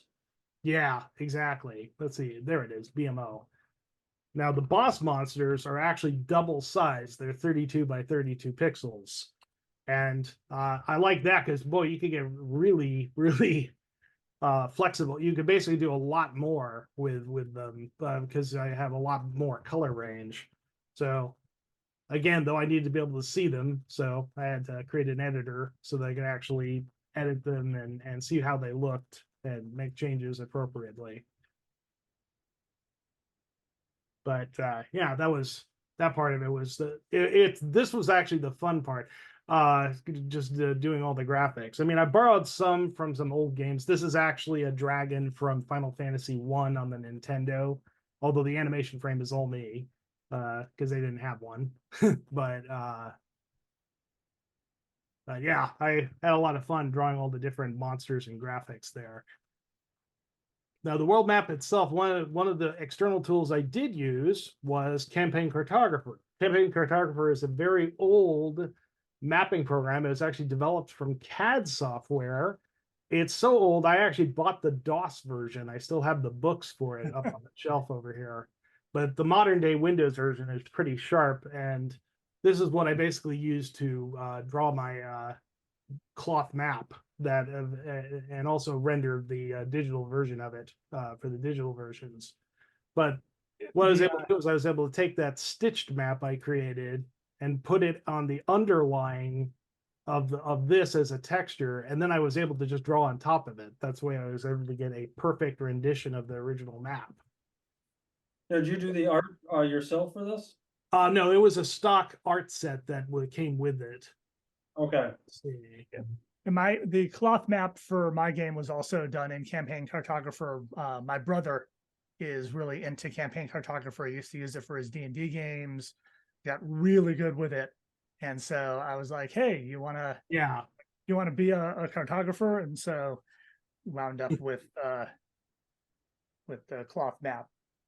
Yeah. Here. Very similar. Yeah, like Campaign Cartographer is really good for it's a tough tool to learn, much like Photoshop. You kind of have to learn how to make it work. But once you figure it out, it's not that hard. Once you kind of you just have to work with it. So you can see, like, when you zoom in, it actually has really good detail. And I put in like towns, towers, various features, even if they don't really show up on the map. It's kind of nice to know they're there. So, like, where is it's been a while since I've worked with this. There we go. Well, yeah, we'll not worry about that. So yeah, there were times though when I was working with a lot of this stuff, whereas I got map files, I've got mob files, I got transaction files. I was like, I really wish I had a unified tool that it could just let me put stuff on and not have to do it by hand all the time. So definitely feel that pain. And so then I will move over though into the debugging part of things, which I think I will need yes. So Classic 99, which is the emulator, I run it in application mode for the Steam version because that hides the menus and the master title screen of the original and all that. So let me just minimize that. But one thing it does offer is what is the debugger. So what this lets me do is actually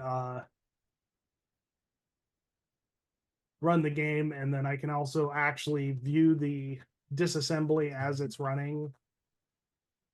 Like right here, this is just its debug, and then I can view CPU memory, the video memory, which is separate from CPU. This is the advanced memory system, which if you know how to use it right, you can view the memory in the pages, even if they're not active in memory right now. And then it has the debugging breakpoint where you can set it so that if you're on this instruction, pause. If this memory value changes, pause. This is basically how I have to debug the issues whenever someone reports a bug. I actually just had to fix traps because the trap effects were breaking. That fix will be patched out here pretty soon. But when I compile my code, it does create an output file for each of the various modules, which this shows me the memory address of the different lines. And so that way I can actually use that, plug that in here, and have it pause on the necessary lines. Or like figure out, okay, where in memory is something getting altered that it shouldn't be? Okay, tell me, pause the game when somebody writes to that, and then I can actually see what happens.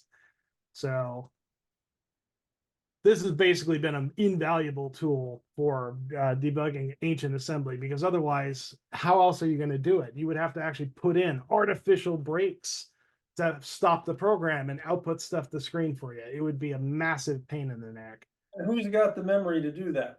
Well, yeah. Yeah, well, heck, Texas Instruments themselves never actually, they wrote all their stuff on a mainframe computer that was running the same processor, that then they could run a secondary debug system on top of it. So talking to some 1980s developers, I've heard a lot about, as far as how were they dealing with this.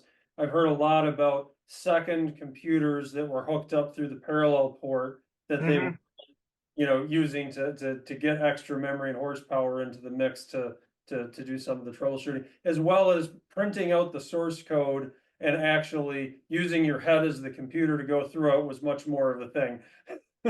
So no, spoiler. Two Yeah. things on that. I lost the entirety of my source code for one game and had to type it all in from scratch from one of those printed out listings. oh man.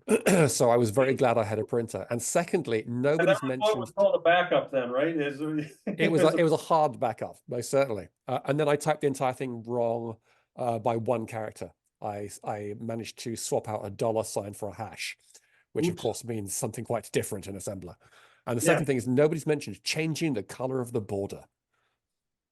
Like, why print when you can change the color of the border? Like red, clearly that means something very specific when you're debugging. So yeah, very glad we're not doing that anymore. Oh yeah. So yep, that's pretty much my that's my debugging tools and my stuff. So let's see who's next. How about Damien? Tell us how you debug Unity. Do you want to see that? I mean, not sure how much I can tell you about that. It's basically Visual Studio.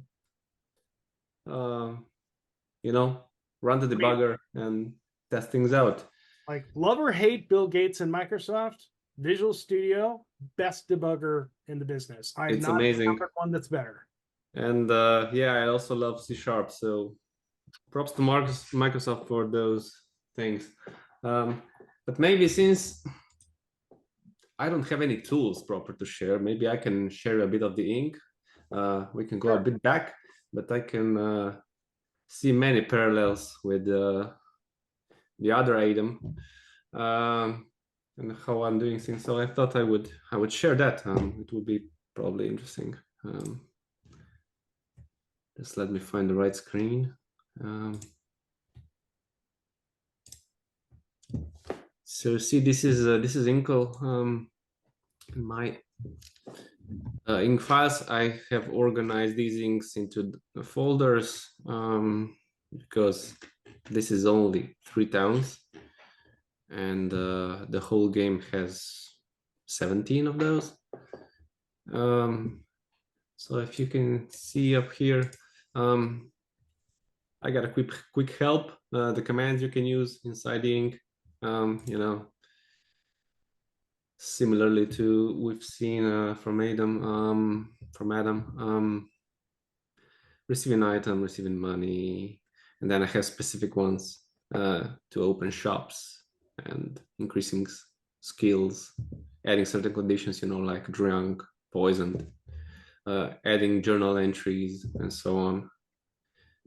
And I can fade visually, you know, I can do visual stuff. I can fade the screen in and out, progress game time, load certain scenes. I can trigger certain combats or disable and enable objects in the world.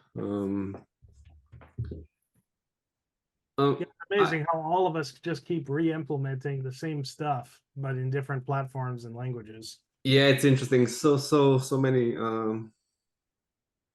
so similar, but yeah, this is. I mean, ink is really cool in my opinion.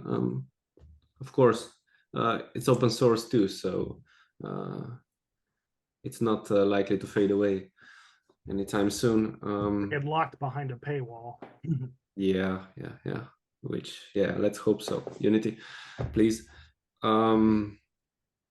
So I also have game flags, but since and I can set them from within Ink, but I use those really rarely because Ink has a really cool property that, for example, if we check one conversation,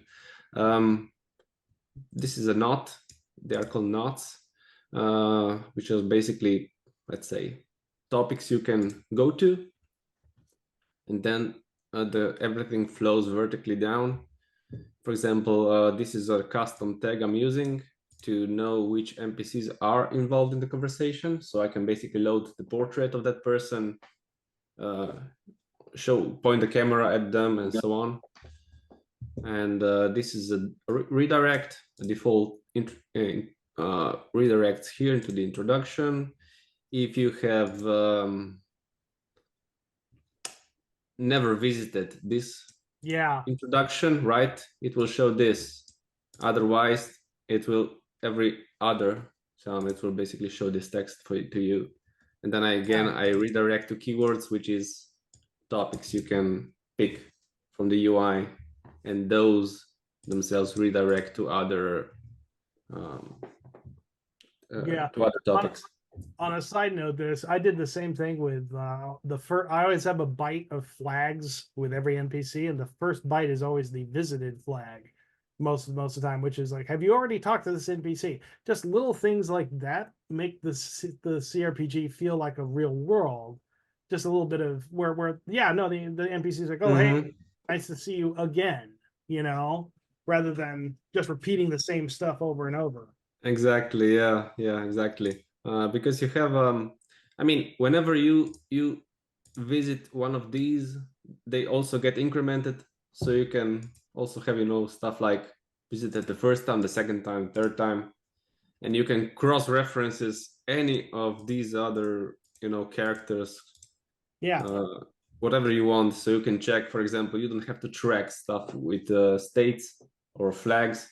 You can simply say,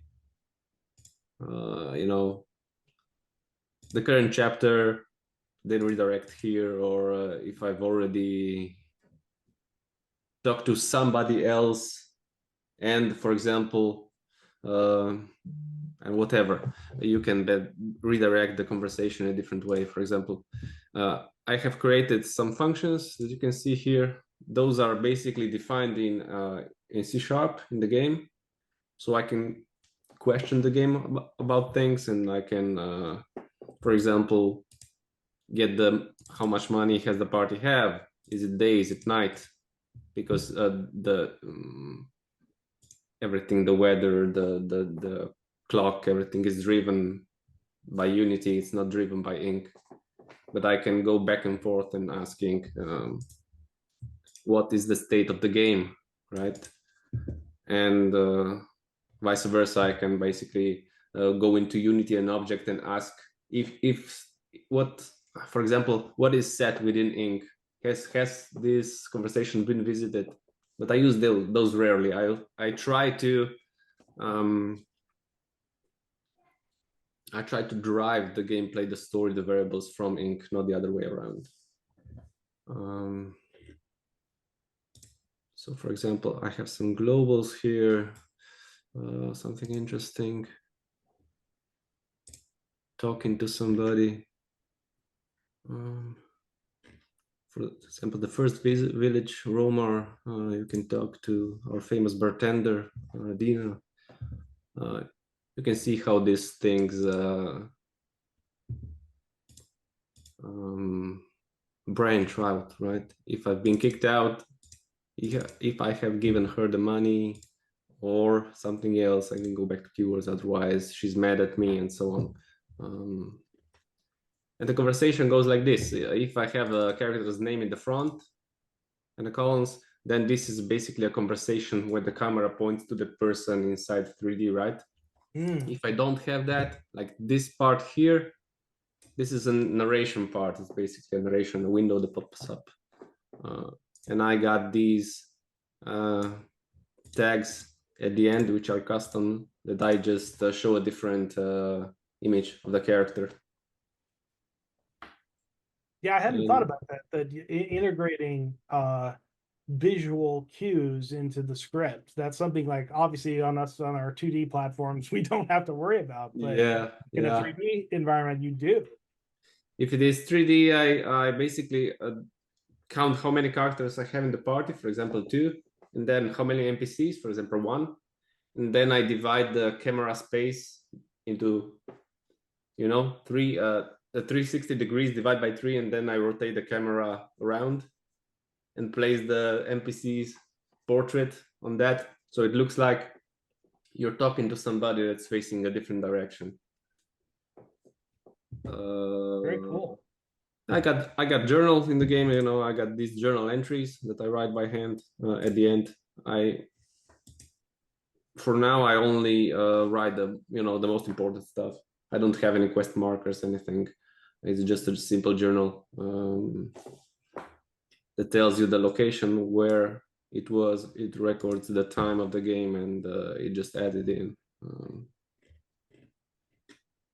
And yeah, debugging this can be also quite. That would, yeah. Anything the more you can do in a script, the more you got to debug. Yeah. Like an exponential increase in things. The hardest thing is just writing these branching dialogues, especially if you talk to several people and then tracking, have I talked to this one and not to this one, and when that happened. There's so many variables, and it gets exponentially complicated. But still, you could have I started with having graphics nodes, dragging those in and linking them via conditions. But then I soon discovered that the game has so much text, and ink is more suitable to that. It's much quicker to just write the conversation down than creating nodes and adding conditions. Although the branching is easily followed in a graphical mode, this is by far better in my opinion. Yeah, it's little conversation trees where it's like if yes, exactly, logical structures. That definitely would be something that would be useful as like a tool, basically, to help you, to facilitate being able to follow your stuff too. So. But yeah, I need yet to write, because I don't have that much content. I'm still in the development phase of the systems. I need to write a tool that would allow me to easily, especially create characters, modify their inventory, stuff like that. Which the Excel idea doesn't look this bad to me right now, because I store all of my data in XML files right now, which, as you can imagine, when you get hundreds of characters, it's really hard to scroll through that and edit. So this is something I'll be looking into next. Cool. Yeah. So I guess debugging, yeah, I can't say, I don't have much. It's just attaching process to Unity in a Visual Studio and setting a breakpoint and go. I don't have any specific like you guys, because that's quite all right. It's all integrated. Yeah. So who's next? Who wants to go next?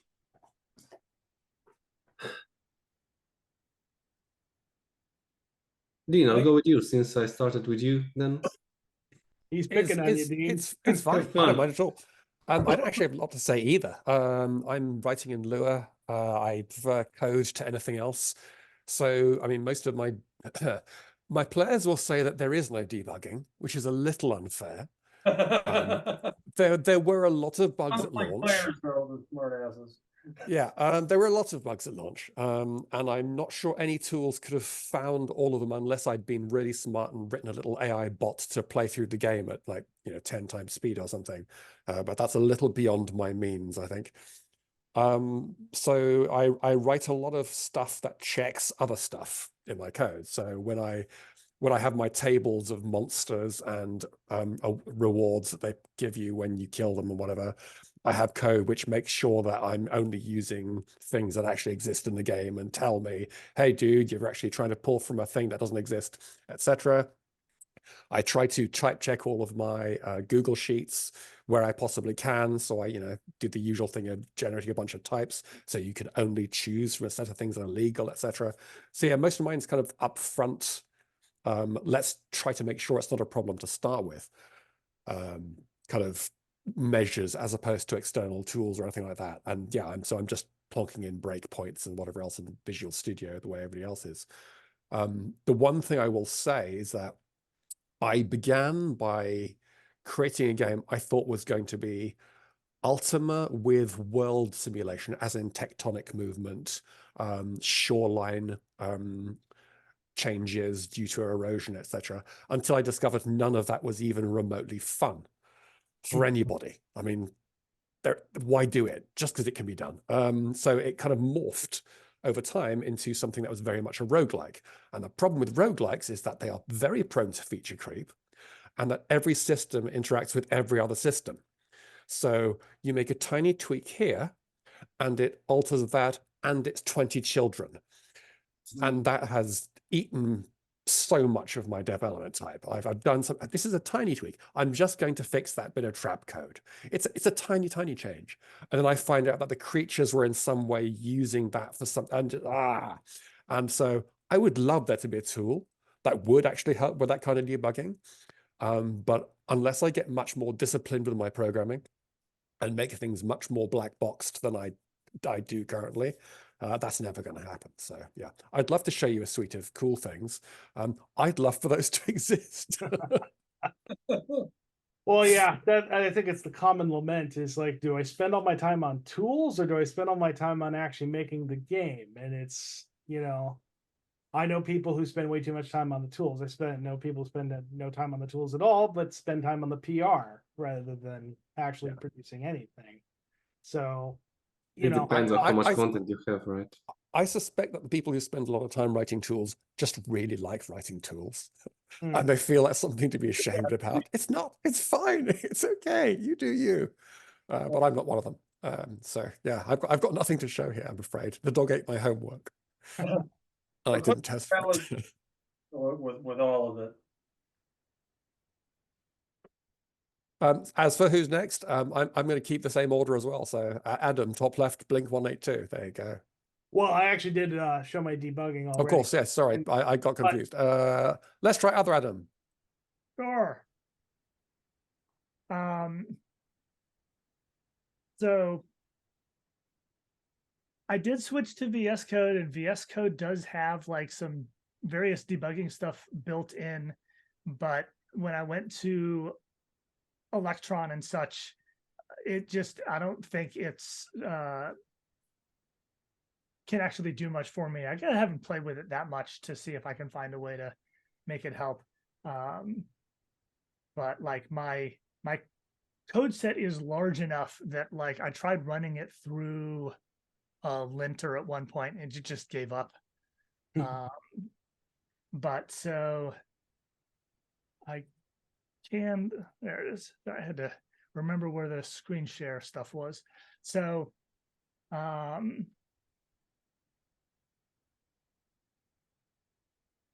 just hop into the game for a sec here. So it being fundamentally a browser, I do just have Chrome's. The classic F12, the console. Yeah, so I do just have access to the console. It has the ability for me to put in breakpoints and such, and trace back a stack. So that's real useful. But I did also implement. Is it accessible from this? No, it's. Where did I put it? Well, one way to get to it was, there we go, yell debug. That will obviously get taken out before launch. But this generates a separate window. I specify which things I am currently working on. And stuff gets written to the debug window. And I haven't used the debug window in a while. And so I now see that even just attempting to use it has thrown an exception. Because I did some rewriting on how Electron handled the windows. And Electron has to do some really weird stuff if it wants to pass information from window to window. So would have been nice to be able to show this. The reason I stopped using it, unfortunately, was even if I only select one thing in that list of what I'm looking for, I was spitting too much information into the debug window, and it was winding up just being too much to sift through. And I realized that I was going to need a next level tool on top of that to like search or filter my debug window for me. And it was really useful for a while. Like when I was first writing the AI, it was critical to have the debug information that was going in here. But since then, since stuff is mostly in a stable place, except for whatever little new things I add at a time, I tend to get lazy, and rather than writing in the throw to my debug window, I just console.log stuff. It's a lot lazier, but at this point it works. If I get to a point where something explodes badly enough that I need the level of information that I'm sending to the debug window, but like the debug window, the problem was that regardless of what I selected, when each new entity started a turn, it added, my turn is starting to the debug window. And then I would like, between my turns, all of the monsters on the world map would go. And then I'd be like, okay, the problem is with the headless that's standing next to me. So now I scroll back until I find the right headless. And then I look and see in its debug blurb what it was doing. And for the most part, it has at this stage in development become easier to just, set breakpoints in the right places and keep an eye on the right things. And sometimes just go in and just use the console editor, the console window, to just say, delete from the world map everything except for this one monster that's next to me. And this will cause huge problems in the game if I kept playing, because like if I just delete a monster that way, then the spawner doesn't realize it's dead, and because it didn't go through the process death code, whatever. But if I'm just trying to figure out why this thing is walking away from me instead of towards me, sometimes these are the steps you have to take. But yeah, and the fact that I'm basically working in a browser and have access to the console thing has been really useful. Before this project, I mean, I've been a programmer for a long time, but this is the first project where I actually really learned how to do breakpoints and such. Like, I vaguely remember using Tron and Troff back when I was on the Commodore occasionally, and that's like the only thing that I had done up to this point. So that's basically what I have to show about debugging things. I wish it was easier. Can only say that never underestimates console log. Yeah, absolutely. Actually, one of the debugging tools that Classic 99 gives me that I really have found useful for assembly is break on illegal opcode, because the only time it's getting an illegal opcode is it is off in La La Land. Like the program pointer has gone off into outer space and is interpreting data as opcodes. Yeah, having like, even if there isn't something in specific that I am trying to debug, frequently I will, as I'm just playing through the game, I will just run around and play with just the game open, and I just never have the console log window open. But if it's open, and only if it's open, as far as I know, I can set it to pause on exception. And the frequency with which I will realize that the game has halted for some reason, but I didn't have the console log open, so I don't have the stack to look at. And so I have to kill it and then try to do the same thing again and see if I can make it blow up again. But now while I'm watching properly, it has been significant. Yep. Yeah. No, exception handling is always the thing. I was going to say, like, okay, who actually wrote unit tests? Anyone? Okay, you win. I haven't run them in a long time, so I don't know whether they currently work. But there was a while where yeah, I learned I found a unit test library for JavaScript, and I did write a bunch of unit tests. Yeah, trust me, I cannot count the number of times I've patched something and then it's like, oh crap, I broke something else. God damn it. You know. I mean, I've certainly done that. The unit tests don't cover everything. I remember one of the first times I had another person play the game, and then he came up to me and was just like, so it stopped. And I was like, oh, I had written code assuming that if you died, it wasn't your turn, because I was thinking about combat. And then this player had at low hit points opened a chest and sprung a trap. You know, Yep. The unit tests that I had didn't, you know, I didn't think to They write didn't for cover that that, particular yeah. contingency. So, you know, like I can confirm that most of the spells are still working and that monsters can still move by rerunning my unit test suite. But at this point, I haven't actually touched it in a while. To the shame, one of my roommates is like one of the best programmers that I know, and he is an absolute unit test evangelist. So he talked me into figuring them out and working with this. And I figure, if nothing else, the next time I'm job hunting, being able to say that I have written unit tests for something will be in good stead for something. No, absolutely. Like I said, I'd do it, except for you can't really do it in vintage assembly unless you essentially write every single routine as an independent module. And then you can write unit tests that like load that module and only run tests against it. And it's just not sustainable. I can't conceive of that now. Yeah. I mean, I don't know. Maybe Mark did. I don't know. Let's find out. I'll pick Mark next. Go. All right, well, let me share my screen again here.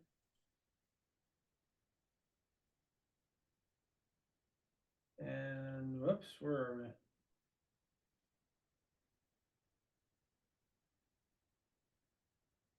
So what I've got here fired up is the Virtual 2 Apple II emulator.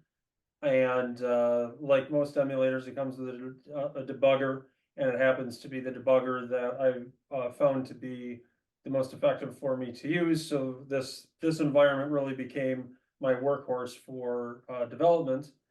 And this is going to be similar to like what Adam showed us on the TI-99.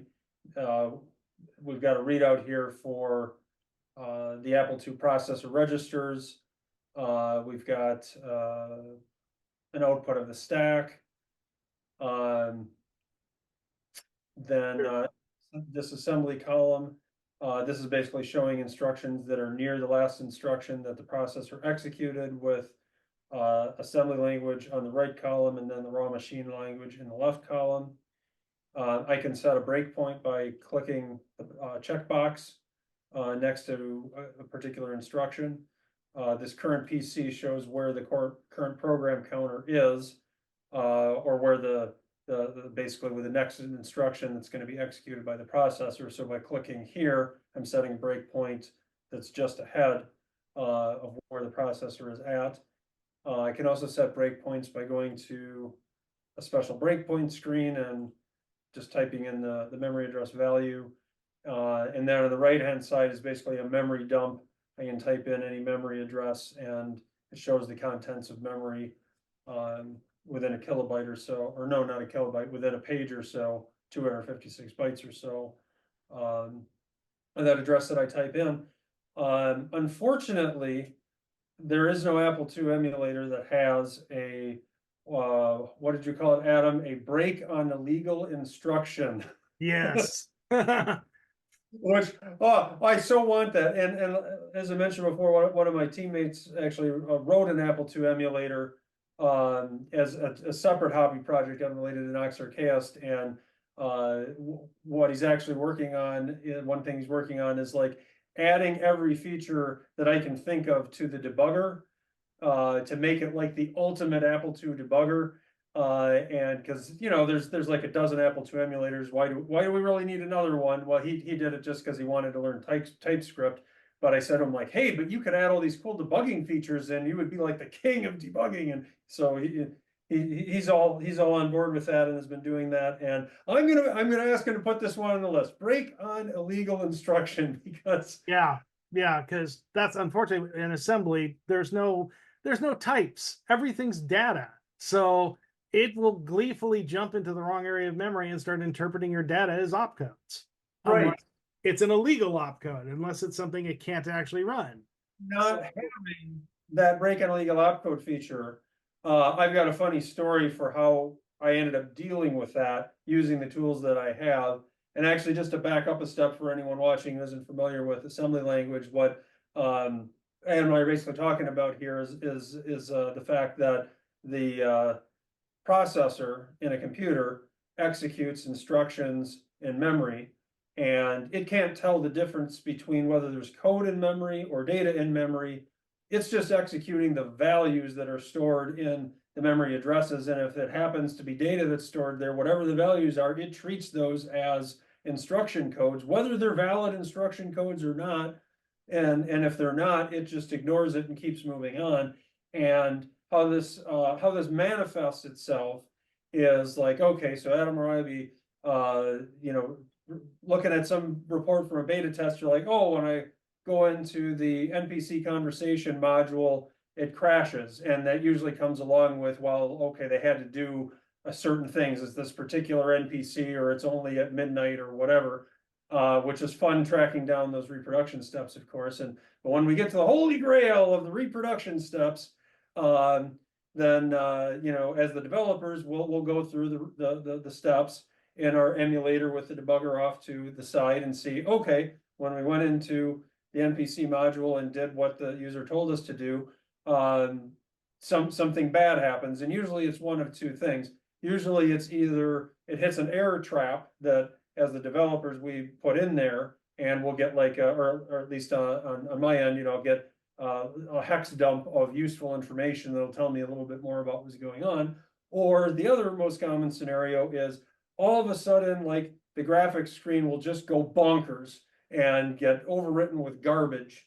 And when it's the latter scenario, that's basically the symptom that the user sees of the debugging scenario that Adam and I were just talking about, which is in shorthand that the program counter ran away.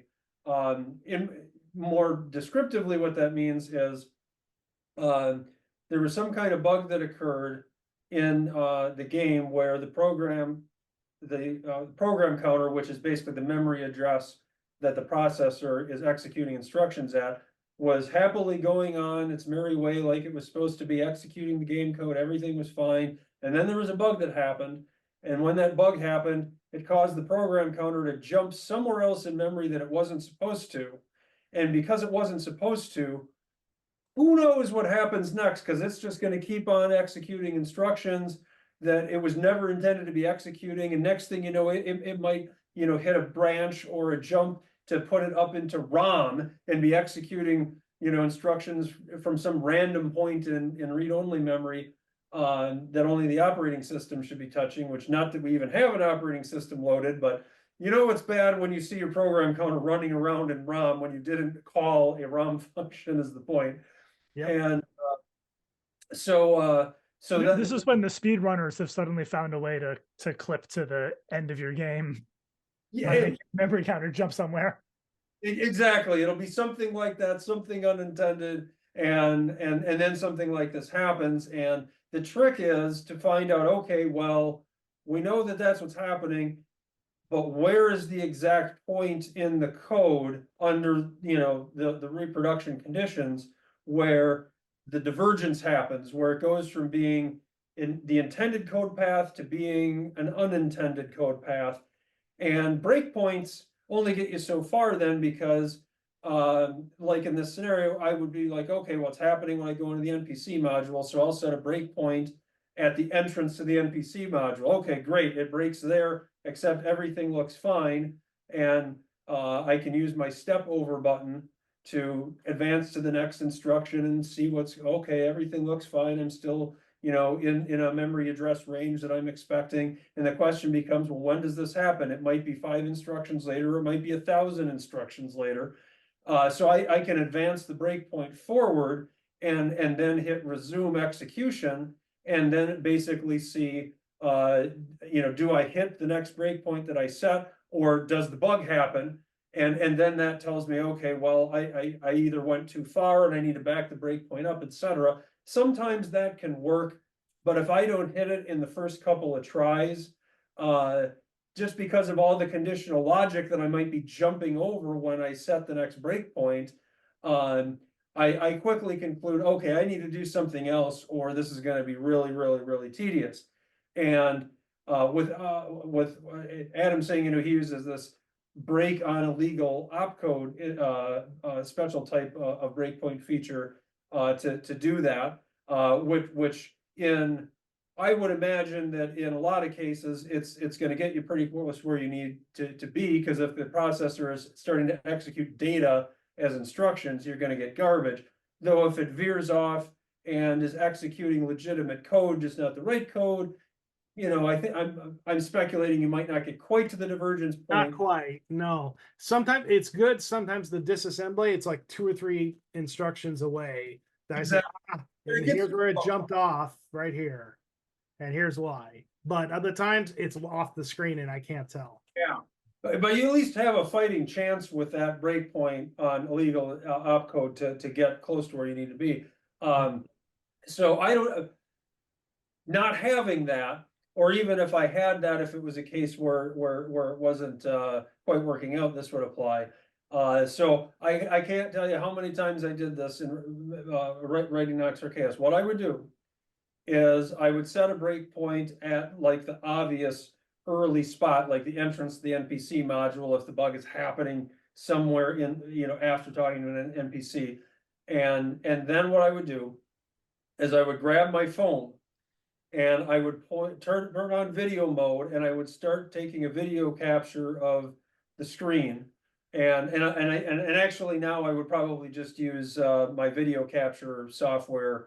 I show you instant, but going back in time, when I started the Noxer Chaos project, that was probably like 8 years ago.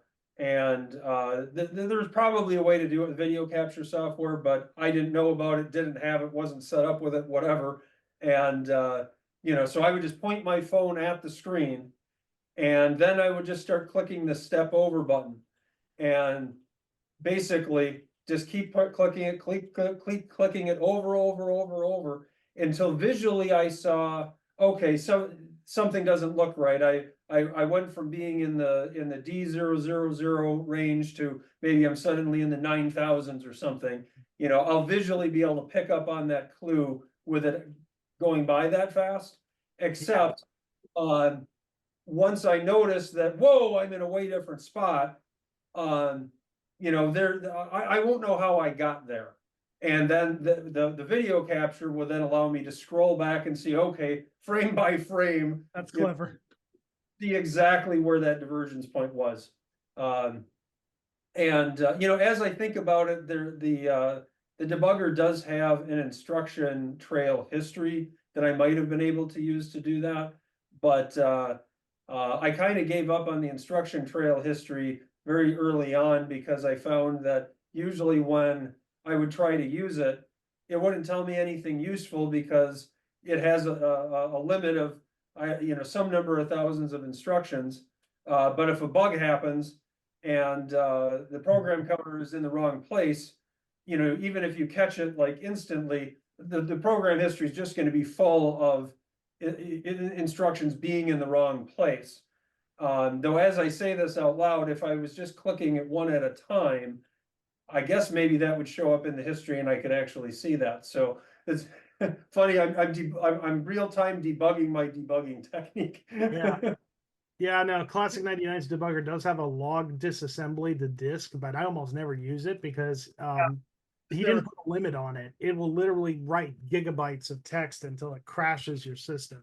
So the other end of the extreme, the one I'm using has such a limit on what it'll hold that it's not useful, and on yours it's the other end of the extreme. No limits, but will crash your computer.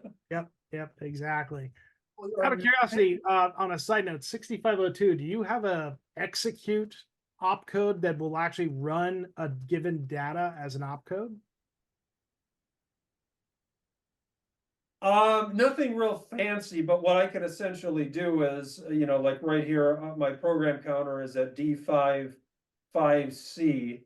And so I can tell the memory address of the next opcode to be executed, depending on if this branch instruction is not taken, the next memory address executed as an instruction will be D55E. So I could basically go to the memory editor, type in D55E, and then change the value of that memory address to be whatever opcode I wanted, and then continue executing the program. But I don't think that's quite as elegant as the way you were describing the feature. Yeah, no. TMS 990 has an execute opcode that will literally execute the data you give it as an opcode. So you can actually use that. For example, you can't do AND and OR against memory because it only works with immediate values for the mask. But if you use that execute statement, you could actually alter the immediate value and have it executed as an actual code line.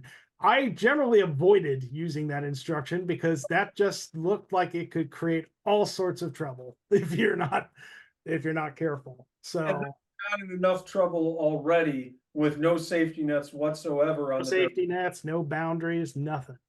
Yeah.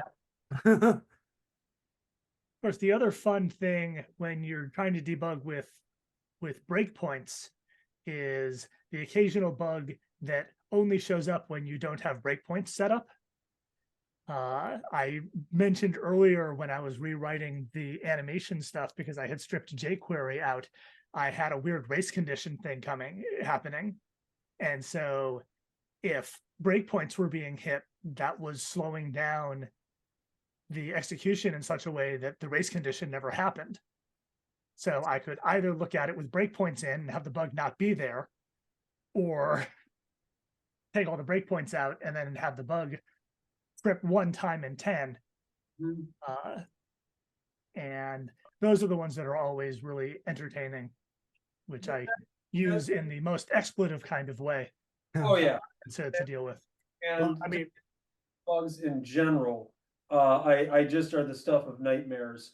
I'm less familiar with options for dealing with it in modern languages, but in a bare metal assembly situation, intermittent bugs, especially with a low frequency of intermission, are just the stuff of nightmares, because you're just like looking at you have to just look at it very abstractly and speculate on what might be happening, because breakpoints are going to do nothing for you.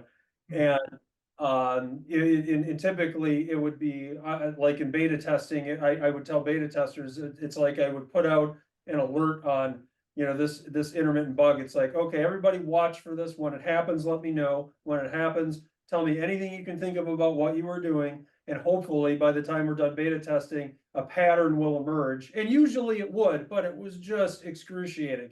However, one of the features that my teammate who wrote the emulator implemented in his emulator is something that we call time travel, so that which is fun for gameplay as well as debugging potential. But for gameplay, it's like you could be playing an arcade game like Choplifter. I don't know if that was on other platforms, or that was just an Apple II thing, but it's a game with a helicopter and you're rescuing hostages and flying them back to a base.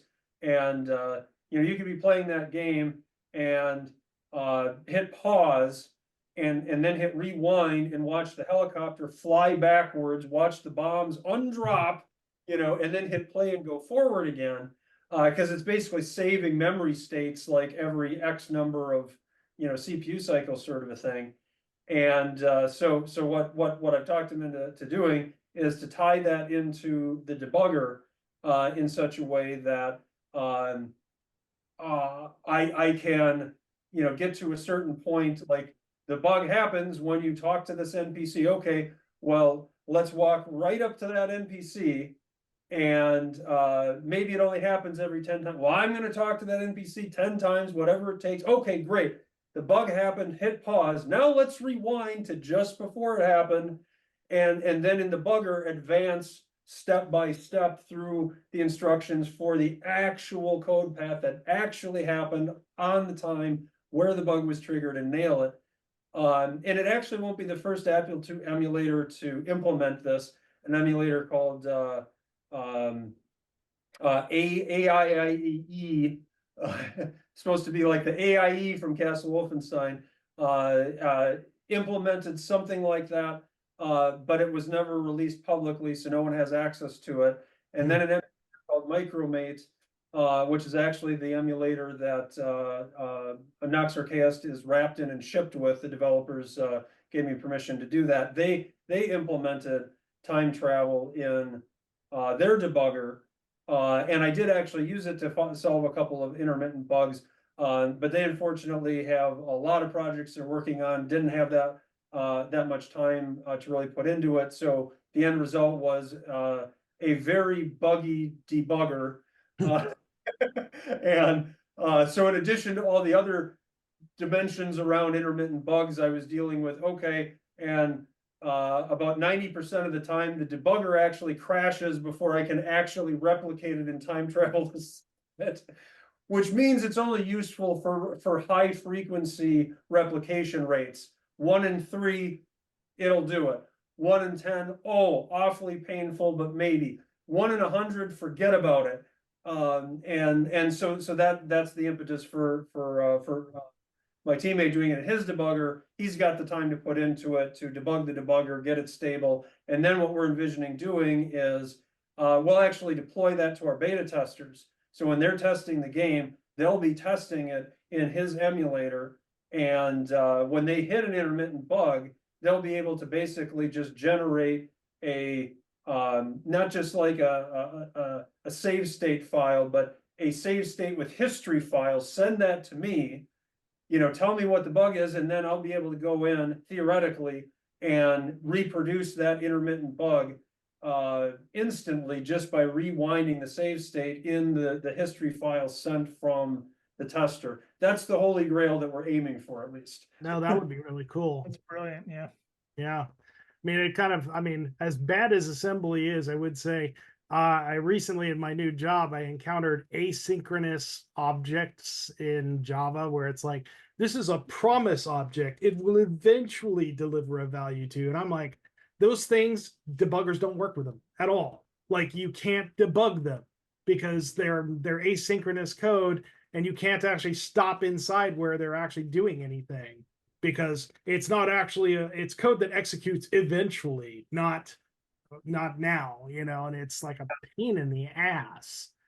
I hate the whole asynchronous thing, because in the Nox World Builder where I'm working in TypeScript, it is I'm of course having to deal with that, and I use Copilot to get a lot of coding advice and remind me how to do X, Y, Z, and okay, I got this bug happening.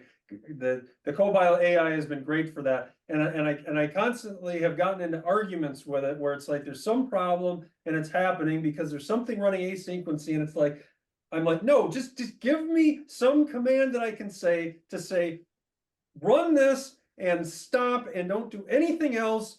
And there is no thing. They're like, no, well, if you want to do that, you've got to put it in a use effect block and do this. All they're complicated, and I finally accepted that's just what I've got to do. But I hate it.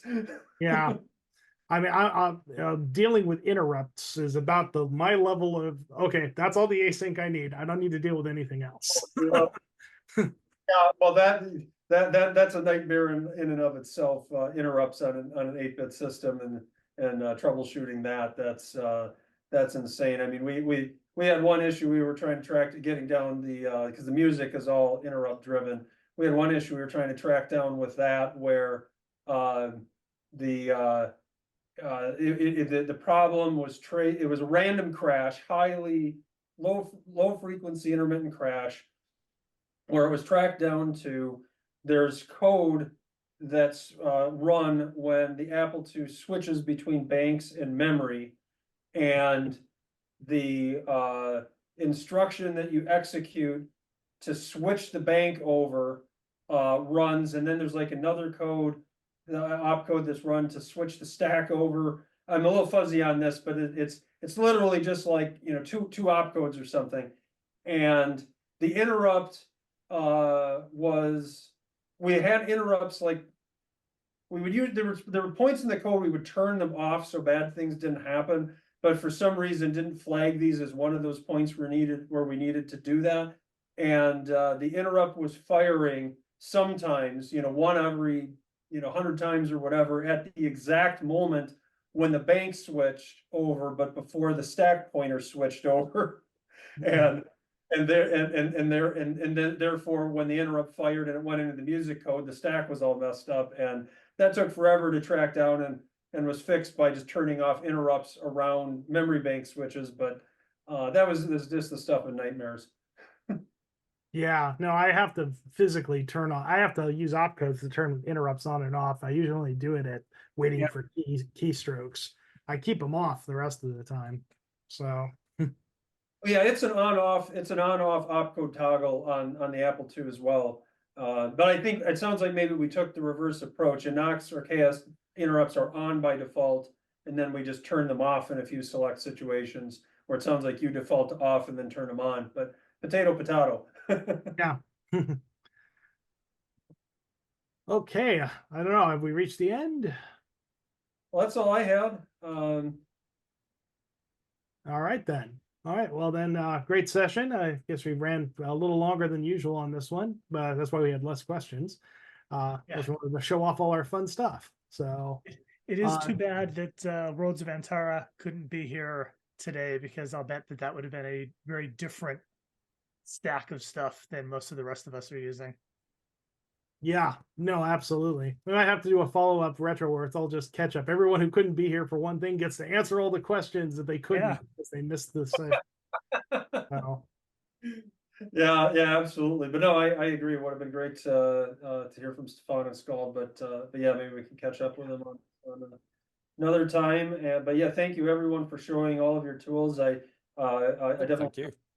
from them, given that I'm right in the middle of writing new tools. It was really great. You know, thanks for sharing. No problem. Thank you. Thanks, everyone. Special thanks to our special guest, Dean. Thank you for having me. It's been fun. Yeah, thank you. Moonring is awesome. I hope you won't stop there. Maybe you'll think to do a sequel. Absolutely. The question is, how retro do I keep it?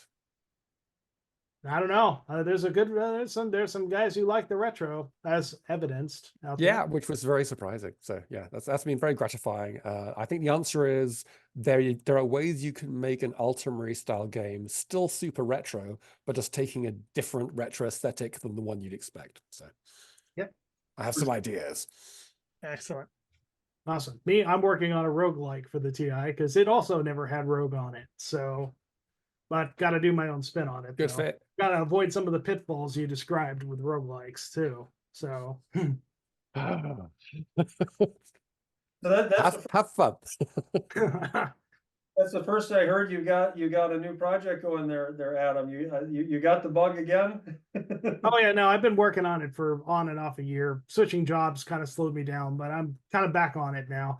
Really, it's generating the maps that's the fun part. So, Cool. That sounds awesome. all right. So Okay. Lovely to meet you all. yep. Likewise. Same here. Thanks very much. Bye-bye. Thank you. Bye-bye.